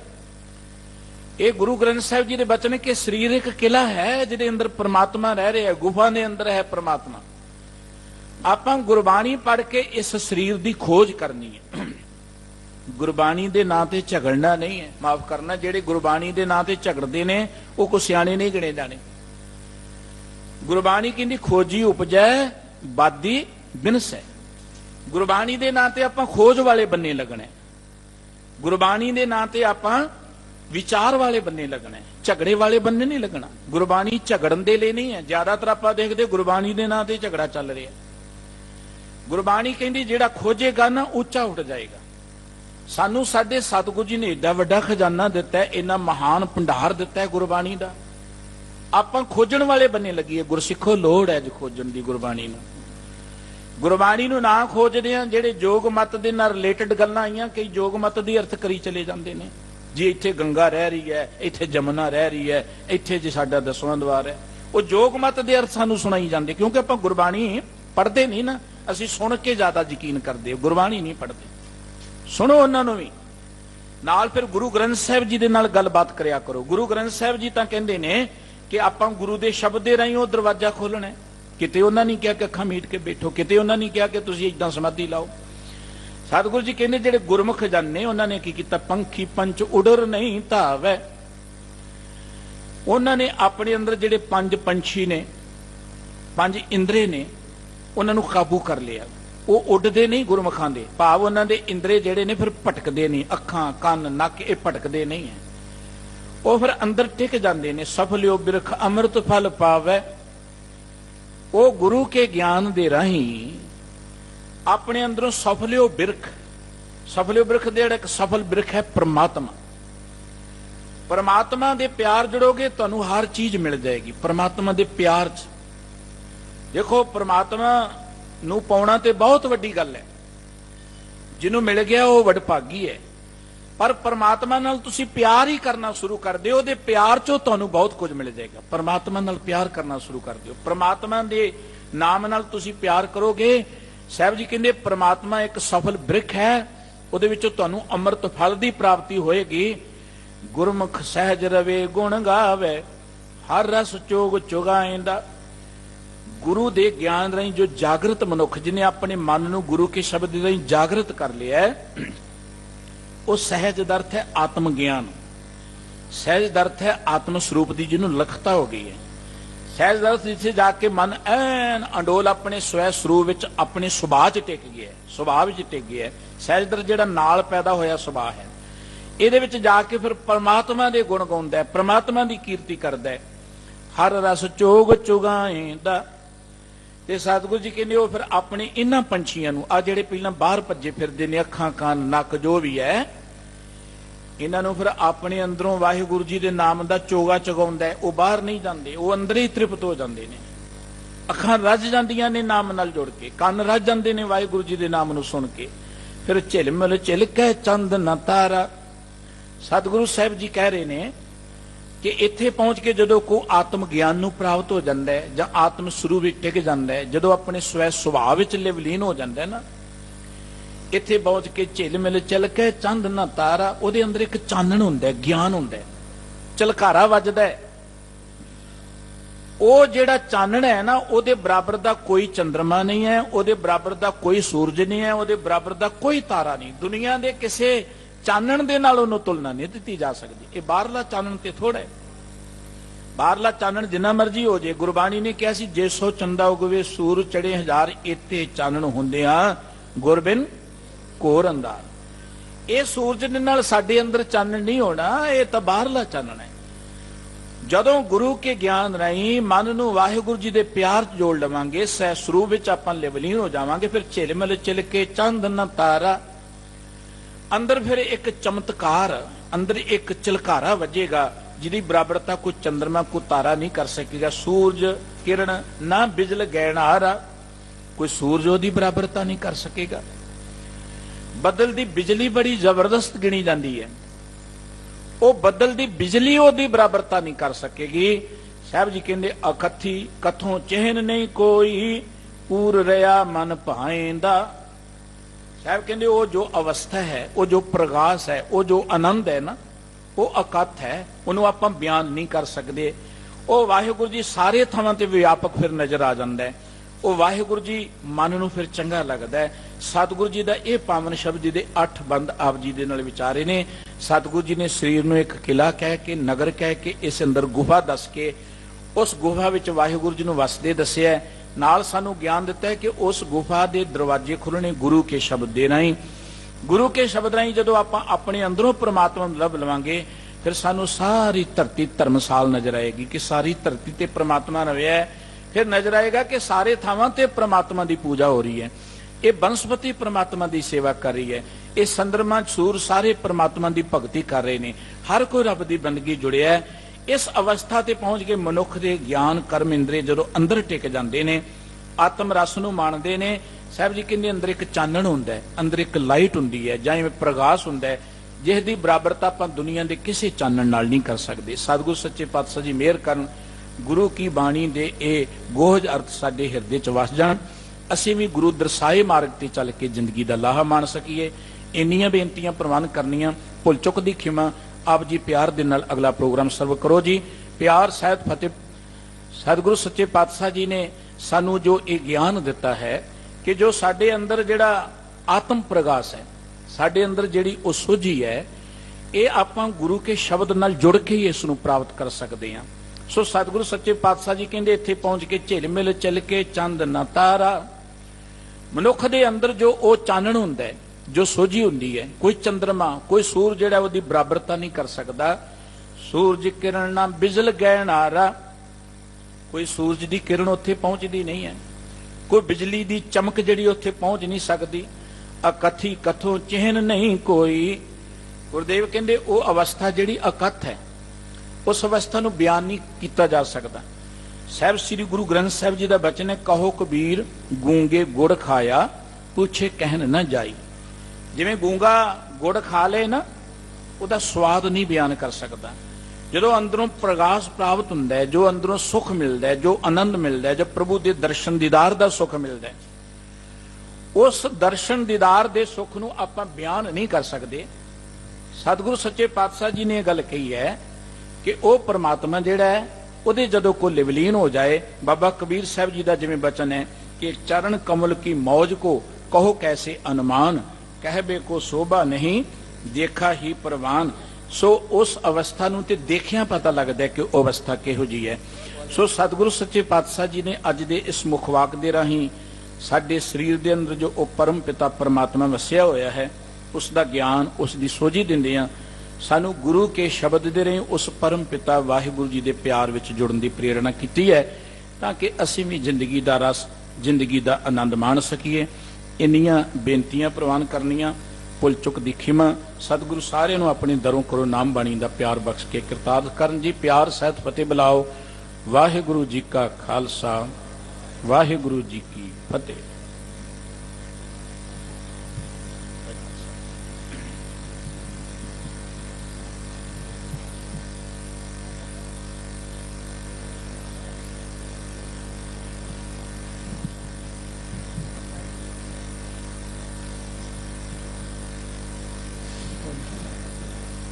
जुगो जुगो टाल धन श्री गुरु ग्रंथ साहब की निघी गई गुरु भाई साध संगत जी फतेह साध करो। वाहिगुरू जी का खालसा, वाहिगुरू जी की फतेह। अज दिल्ली से गुरुद्वारा कमेटी वालों, दमदमी टकसाल वालों, श्रोमणी गुरुद्वारा कमेटी वालों जेड़े 1984 के शहीद सिंह सिंगड़ियां बच्चे जेड़े हरमंदर साहब होए सन, उन्हां दी एक आधुनिक फोटो गैलरी तैयार की जा रही है, जिसका उद्घाटन परसों होया। देशों विदेशों दे विच इस गल की जानकारी देने वास्ते अज आप जी के सामने आए हैं। श्री हरमंदर साहब के अंदर शहीद होए सिंह सिंगड़ियां ते बच्चियां वास्ते आधुनिक तौर उत्ते बनाई जा रही गैलरी, जिस विच जून 1984 दे विच घल्लूघारे दे अंदर शहीद होए उन्हां सिंह सिंगड़ियां ते बच्चियां दी तस्वीरां लगनियां ने, जिन्हां विच प्रमुख संत बाबा जरनैल सिंह जी, भाई अमरीक सिंह जी, बाबा ठाकर सिंह जी ते होर सिंह सिंगड़ियां बच्चे होणगे। इस कार सेवा की आरंभता विच साहिब श्री गुरु ग्रंथ साहिब जी की आग्या लैके जथेदार ज्ञानी गुरबचन सिंह जी, जथेदार श्री अकाल तख्त साहब सिंह साहब, ज्ञानी जगतार सिंह जी हैड ग्रंथी, बाबा हरनाम सिंह जी खालसा मुखी दमदमी टकसाल, सरदार कृपाल, जथेदार सरदार कृपाल सिंह जी बडूंगर प्रधान श्रोमणी कमेटी, जथेदार सरदार मनजीत सिंह जी के प्रधान दिल्ली से गुरुद्वारा कमेटी शामिल होए सन। सब तो वध इस शहीदी गैलरी की आधुनिक तकनीक नाल तैयार की जाएगी अते इहदे विच LD अते होर एसोसीएशन फिल्मां दे नाल ये सारियां जिहड़ियां यादां ने वो उत्थे सुरजीत कीतियां जाणगियां। इसे तरह शहीदी यादगार के स्थान के उपर अखंड पाठ साहब की लड़ी आरंभ है। देशों विदेशों के विच बैठी गुरु नानक नाम लेवा नूं बेनती करते हैं कि इस विच अपना योगदान पान और ये जिहड़ा साका साडे नाल वापरिया ये साडी आने वाली पनीरी उस गैलरी तो वेखेगी। समा याद करता है कि हिंद की सरकार ने उस वेले गुरु अर्जन पातशाह के शहीदी पुरब के उत्ते जाके किस तरह तोपां नाल गोले दगे, किस तरह उन्होंने उन्होंने बच्चों नूं उन्होंने शरीरों जिहड़े उत्थे नतमस्तक होण आए सी शहीदियां दित्तियां ने। और जिहड़ी कि उस वेले सरकार कहंदी सी कि सानूं मजबूरी दे विच ਇਹ ਫੈਸਲਾ ਲੈਣਾ ਪਿਆ ਕਿਉਂਕਿ ਮਈ ਦਾ ਮਹੀਨਾ ਆਖਰੀ ਸੀ। ਇਤਿਹਾਸ ਦੱਸਦਾ ਹੈ ਕਿ ਹੁਣ ਯੂਕੇ ਦੀ ਗਵਰਨਮੈਂਟ ਵੱਲੋਂ ਜਿਹੜੇ ਦਸਤਾਵੇਜ਼ ਬਾਹਰ ਆਏ ਨੇ ਕਿ 1983 ਤੋਂ ਹੀ ਇਹਦੀ ਪਲੈਨਿੰਗ ਚੱਲ ਰਹੀ ਸੀ ਕਿ ਕਿਸ ਤਰ੍ਹਾਂ ਅਸੀਂ ਹਰਿਮੰਦਰ ਸਾਹਿਬ ਨੂੰ ਢਾਹ ਢੇਰੀ ਕਰਨਾ ਹੈ, ਕਿਸ ਤਰ੍ਹਾਂ ਸ਼੍ਰੀ ਅਕਾਲ ਤਖਤ ਸਾਹਿਬ ਨੂੰ ਢਾਹ ਢੇਰੀ ਕਰਨਾ ਹੈ। ਉਸੇ ਤਰ੍ਹਾਂ ਜਦ ਵੀ ਸਰਕਾਰ ਤੋਂ ਇਹਦੀ ਯਾਦਗਾਰ ਬਣਾਉਣ ਵਾਸਤੇ ਬੇਨਤੀ ਕੀਤੀ ਗਈ, ਸਰਕਾਰ ਨੇ ਕਦੀ ਵੀ ਸਾਨੂੰ ਜਗ੍ਹਾ ਨਹੀਂ ਦਿੱਤੀ। ਦਿੱਲੀ ਦੇ ਵਿੱਚ ਨਵੰਬਰ 1984 ਦੀ ਯਾਦਗਾਰ ਗੁਰਦੁਆਰਾ ਰਕਾਬਗੰਜ ਸਾਹਿਬ ਤੁਹਾਡੇ ਸਾਹਮਣੇ ਹੈ। ਜਿਸ ਤਰੀਕੇ ਨਾਲ 3000 ਤੋਂ ਵੱਧ ਸਰਕਾਰੀ ਆંકੜੇ ਨੇ ਔਰ ਸਾਡੇ ਕੋਲ ਜਿਹੜੇ ਆંકੜੇ ਨੇ ਉਹਦੇ ਵਿੱਚ 12000 ਤੋਂ ਵੱਧ ਸ਼ਹੀਦ ਸਿੰਘ ਸਿੰਘਣੀਆਂ ਹੋਈਆਂ ਨੇ, ਉਹਨਾਂ ਦੀ ਯਾਦਗਾਰ ਸਥਾਪਿਤ ਕੀਤੀ ਗਈ ਹੈ। ਇਸੇ ਤਰ੍ਹਾਂ 2012 ਦੇ ਵਿੱਚ ਸ੍ਰੀ ਹਰਿਮੰਦਰ ਸਾਹਿਬ ਦੇ ਵਿੱਚ ਵੀ ਉਹ ਯਾਦਗਾਰ ਸਥਾਪਿਤ ਕੀਤੀ ਗਈ ਸੀ। ਕੁਝ ਸਿਆਸਤਦਾਨਾਂ ਕੋਲੋਂ ਆਪਣੀ ਰਾਜਸੀਆਂ ਰੋਟੀਆਂ ਸੇਕਣ ਵਾਸਤੇ ਇਹਨਾਂ ਯਾਦਗਾਰਾਂ ਦੀ ਆਲੋਚਨਾ ਕਰਦੇ ਆ ਰਹੇ ਹੈ ਔਰ ਹੁਣ ਜਿਹੜੀ ਗੈਲਰੀ ਇਹ ਤਿਆਰ ਹੋਣ ਜਾ ਰਹੀ ਹੈ ਸ਼ਹੀਦ ਸਿੰਘ ਸਿੰਘਣੀਆਂ ਦੀ, ਇਹਦੇ ਬਾਰੇ ਵੀ ਕਈ ਸਿਆਸਤਦਾਨ ਆਪਣੇ ਕੂੜ ਵਿਚਾਰ ਸੰਗਤਾਂ ਅੱਗੇ ਰੱਖ ਰਹੇ ਆ। ਸੰਗਤ ਗੁੰਮਰਾਹ ਨਾ ਹੋਵੇ, ਸੰਗਤ ਨੂੰ ਦੱਸਣ ਵਾਸਤੇ ਅੱਜ ਅਸੀਂ ਇੱਥੇ ਆਏ ਹਾਂ ਕਿ ਇਹ ਉਹ ਯਾਦਗਾਰ ਹੈ ਜਿਹਦੇ ਵਿੱਚ ਅੱਜ ਅਸੀਂ ਇਸ ਗੱਲ ਨੂੰ ਮਹਿਸੂਸ ਕਰੀਏ ਕਿ ਜੇ ਸਿੱਖ ਆਪਣੇ ਗੁਰੂ ਨੂੰ ਮਿਲਣ ਜਾਵੇ, ਜੇ ਸਿੱਖ ਆਪਣੇ ਗੁਰੂ ਨੂੰ ਨਤਮਸਤਕ ਹੋਣ ਜਾਵੇ, ਉਸ ਨਿਹੱਥੇ ਸਿੱਖ ਦੇ ਉੱਤੇ ਕਿਵੇਂ ਇਹਨਾਂ ਨੇ ਗੋਲੀਆਂ ਚਲਾਈਆਂ, ਕਿਵੇਂ ਗੋਲੇ ਲੱਗੇ ਨੇ, ਉਸ ਦੀ ਯਾਦਗਾਰ ਅਗਰ ਸਿੱਖ ਨਹੀਂ ਬਣਾਏਗਾ ਤਾਂ ਹੋਰ ਕੌਣ ਬਣਾਏਗਾ। ਜਿਸ ਵੇਲੇ ਸਰਕਾਰ ਨਾਲ ਗੱਲ ਕਰਦੇ ਆ ਉਸ ਵੇਲੇ ਸਾਨੂੰ ਕਿਸੇ ਕਿਸਮ ਦਾ ਸਹਿਯੋਗ ਨਹੀਂ ਮਿਲਦਾ, ਤੇ ਫਿਰ ਜੇ ਸਿੱਖ ਆਪਣੇ ਘਰ ਦੇ ਵਿੱਚ ਵੀ ਨਾ ਬਣਾਵੇ ਤੇ ਫਿਰ ਕਿੱਧਰ ਜਾਵੇ। ਔਰ ਇਹ ਘੱਲੂਘਾਰੇ, ਜੇ ਅਸੀਂ ਪਹਿਲਾ ਘੱਲੂਘਾਰਾ, ਛੋਟਾ ਘੱਲੂਘਾਰਾ, ਵੱਡਾ ਘੱਲੂਘਾਰਾ ਸਾਰੀ ਯਾਦਾਂ ਮਨਾਉਂਦੇ ਆ, ਉੱਥੇ ਸਾਡਾ ਫਰਜ਼ ਬਣਦਾ ਹੈ ਕਿ ਅਸੀਂ 1984 ਦੇ ਇਹਨਾਂ ਸ਼ਹੀਦ ਸਿੰਘ ਸਿੰਘਣੀਆਂ ਬੱਚਿਆਂ ਦੀ ਵੀ ਯਾਦਗਾਰਾਂ ਬਣਾਈਏ, ਇਹਨਾਂ ਦੇ ਦਿਨ ਵੀ ਮਨਾਈਏ। ਸੋ ਦੇਸ਼ਾਂ ਵਿਦੇਸ਼ਾਂ ਦੇ ਵਿੱਚ ਜਿਹੜੀ ਬੈਠੀ ਸੰਗਤ ਇਸ ਵੇਲੇ ਗੁਰੂ ਸ਼ਬਦ ਨਾਲ ਜੁੜੀ ਹੋਈ ਹੈ, ਉਹਨਾਂ ਦੇ ਚਰਨਾਂ 'ਚ ਬੇਨਤੀ ਹੈ ਬਾਬਾ ਹਰਨਾਮ ਸਿੰਘ ਖਾਲਸਾ ਮੁਖੀ ਦਮਦਮੀ ਟਕਸਾਲ ਵੱਲੋਂ ਕਿ ਇਹਨਾਂ ਯਾਦਗਾਰਾਂ ਦੇ ਵਿੱਚ ਵੱਧ ਤੋਂ ਵੱਧ ਆਪਣਾ ਸਹਿਯੋਗ ਦਿਓ ਤਾਂ ਕਿ ਸਾਡੀ ਆਉਣ ਵਾਲੀ ਪਨੀਰੀ ਜੋ ਸਾਡੇ ਨਾਲ ਧੱਕਾ ਹੋਇਆ ਹੈ ਉਹਦੇ ਬਾਰੇ ਜਾਣਕਾਰੀ ਲੈ ਸਕੇ। ਦਿੱਲੀ ਸਿੱਖ ਗੁਰਦੁਆਰਾ ਕਮੇਟੀ ਪਿਛਲੇ 33 ਸਾਲ ਤੋਂ ਜਿਹੜੇ ਮੁੱਖ ਦੋਸ਼ੀ ਸਨ 1984 ਨਵੰਬਰ ਦੇ, ਉਹਨਾਂ ਦੇ ਖਿਲਾਫ ਕੇਸ ਲੜ ਰਹੀ ਹੈ ਔਰ ਅੱਜ ਤੱਕ ਉਹ ਕੇਸ ਦੇ ਉੱਤੇ ਪੈਂਡਿੰਗ ਚੱਲ ਰਹੀ ਹੈ। ਪ੍ਰਧਾਨ ਸਰਦਾਰ ਮਨਜੀਤ ਸਿੰਘ ਵੱਲੋਂ ਬੇਨਤੀ ਹੈ ਦੇਸ਼ਾਂ ਵਿਦੇਸ਼ਾਂ 'ਚ ਬੈਠੀ ਸੰਗਤ ਨੂੰ, ਜੇ ਕੋਈ 1984 ਨਵੰਬਰ ਦਾ ਕੋਈ ਵੀ ਚਸ਼ਮਦੀਦ ਗਵਾਹ ਹੈਗਾ ਉਹ ਜ਼ਰੂਰ ਸਾਨੂੰ ਸੰਪਰਕ ਕਰੇ, ਕਿਉਂਕਿ ਇਸ ਲਈ 300 ਤੋਂ ਵੱਧ ਕੇਸ ਖੁੱਲੇ ਹੋਏ ਨੇ ਜਿਹਦੇ ਵਿੱਚ ਗਵਾਹ ਅੱਗੇ ਨਹੀਂ ਆ ਰਹੇ। ਜੇ ਗਵਾਹ ਅੱਗੇ ਨਹੀਂ ਆਉਣਗੇ ਤੇ ਇਹ ਕੇਸ ਬੰਦ ਹੋ ਜਾਣਗੇ। ਇਹ 2 ਮਹੀਨੇ ਹੋਰ ਸਾਡੇ ਕੋਲ ਕੇਸ ਖੁੱਲੇ ਹੋਏ ਨੇ, 2 ਮਹੀਨੇ ਤੋਂ ਬਾਅਦ ਇਹ ਕੇਸ ਬੰਦ ਹੋ ਜਾਣਗੇ। ਸੋ ਮੇਰੀ ਬੇਨਤੀ ਹੈ ਦੇਸ਼ਾਂ ਵਿਦੇਸ਼ਾਂ 'ਚ ਜਿਹੜੀ ਸੰਗਤ ਬੈਠੀ ਹੈ, ਜਿਹੜੇ ਉਸ ਵੇਲੇ ਦੇ ਚਸ਼ਮਦੀਦ ਗਵਾਹ ਹੈਗੇ ਨੇ, ਚਾਹੇ ਉਹ ਵੀਡੀਓ ਕਾਨਫਰੰਸਿੰਗ ਦੇ ਥਰੂ, ਚਾਹੇ ਉਹ ਕਿਸੇ ਸੰਪਰਕ ਦੇ ਨਾਲ, ਚਾਹੇ ਉਹ ਆਪਣੇ ਆਪ ਨੂੰ ਪਿੱਛੇ ਰੱਖ ਕੇ ਵੀ ਅੱਗੇ ਆ ਸਕਦੇ ਆ। ਪ੍ਰਧਾਨ ਸਰਦਾਰ ਮਨਜੀਤ ਸਿੰਘ ਜੀਕੇ ਨੂੰ, ਦਿੱਲੀ ਸਿੱਖ ਗੁਰਦੁਆਰਾ ਕਮੇਟੀ ਨੂੰ, ਸਾਡੇ ਲੀਗਲ ਸੈੱਲ ਨੂੰ ਕਿਸੇ ਜਗ੍ਹਾ ਵੀ ਸੰਪਰਕ ਕਰਨ ਤਾਂ ਕਿ ਅਸੀਂ ਉਹ ਗਵਾਹੀਆਂ ਦਰਜ ਕਰਾ ਕੇ ਮੁੱਖ ਦੋਸ਼ੀਆਂ ਨੂੰ ਸਜ਼ਾ ਦਿਵਾ ਸਕੀਏ। ਸੋ ਅੱਜ ਇਹ ਜਿਹੜਾ ਉਪਰਾਲਾ ਕੀਤਾ ਗਿਆ ਸ਼੍ਰੋਮਣੀ ਗੁਰਦੁਆਰਾ ਕਮੇਟੀ ਵੱਲੋਂ, ਦਿੱਲੀ ਸਿੱਖ ਗੁਰਦੁਆਰਾ ਕਮੇਟੀ ਵੱਲੋਂ ਔਰ ਮੁਖੀ ਦਮਦਮੀ ਟਕਸਾਲ ਬਾਬਾ ਹਰਨਾਮ ਸਿੰਘ ਜੀ ਖਾਲਸਾ ਅਤੇ ਸਮੂਹ ਜਥੇਬੰਦੀ ਵੱਲੋਂ, ਮੈਂ ਸੰਗਤਾਂ ਵੱਲੋਂ ਉਹਨਾਂ ਨੂੰ ਇਸ ਗੱਲ ਦਾ ਵਿਸ਼ਵਾਸ ਵੀ ਦਿਵਾਉਣਾ ਔਰ ਸੰਗਤਾਂ ਵੱਲੋਂ ਇਹ ਵੀ ਹੈ ਕਿ ਅਸੀਂ ਚਾਹੁੰਦੇ ਹਾਂ ਕਿ ਤੁਹਾਡਾ ਜਿਹੜਾ ਦਸਵੰਧ ਹੈ ਇਹਨਾਂ ਯਾਦਗਾਰਾਂ ਵਿੱਚ ਲੱਗੇ ਤਾਂ ਕਿ ਆਉਣ ਵਾਲੇ ਸਮੇਂ ਦੇ ਵਿੱਚ ਸਾਡੇ ਬੱਚੇ ਆਪਣੇ ਵਿਰਸੇ ਨਾਲ ਜੁੜ ਸਕਣ। ਆਉਣ ਵਾਲੇ ਦਿਨਾਂ ਦੇ ਵਿੱਚ ਸਾਹਿਬ ਸ੍ਰੀ ਗੁਰੂ ਹਰਕ੍ਰਿਸ਼ਨ ਸਾਹਿਬ ਜੀ ਦਾ ਪ੍ਰਕਾਸ਼ ਪੁਰਬ 18 ਜੁਲਾਈ ਨੂੰ ਗੁਰਦੁਆਰਾ ਰਕਾਬਗੰਜ ਸਾਹਿਬ, ਲੱਖੀ ਸਾਹਿਬ, ਵਜਾਰਾ ਸਾਹਿਬ ਹੋ ਰਿਹਾ ਹੈ। ਵੱਧ ਚੜ ਕੇ ਆਪ ਜੀ ਆਪਣੇ ਬੱਚਿਆਂ ਨਾਲ ਇਹਨਾਂ ਸਮਾਗਮਾਂ ਤੇ ਪਹੁੰਚੋ। ਆਸ ਕਰਦੇ ਹਾਂ ਕਿ ਇਸੇ ਤਰ੍ਹਾਂ ਤੁਸੀਂ ਗੁਰੂ ਸ਼ਬਦ ਨਾਲ, ਗੁਰੂ ਘਰ ਨਾਲ ਆਪਣੀਆਂ ਸੇਵਾਵਾਂ ਕਰਦੇ ਰਹੋਗੇ। ਵਾਧੀ ਘਾਟੇ ਦੀ ਮਾਫੀ, ਗੱਜ ਕੇ ਫਤਿਹ ਬੁਲਾਇਓ। ਵਾਹਿਗੁਰੂ ਜੀ ਕਾ ਖਾਲਸਾ, ਵਾਹਿਗੁਰੂ ਜੀ ਕੀ ਫਤਿਹ।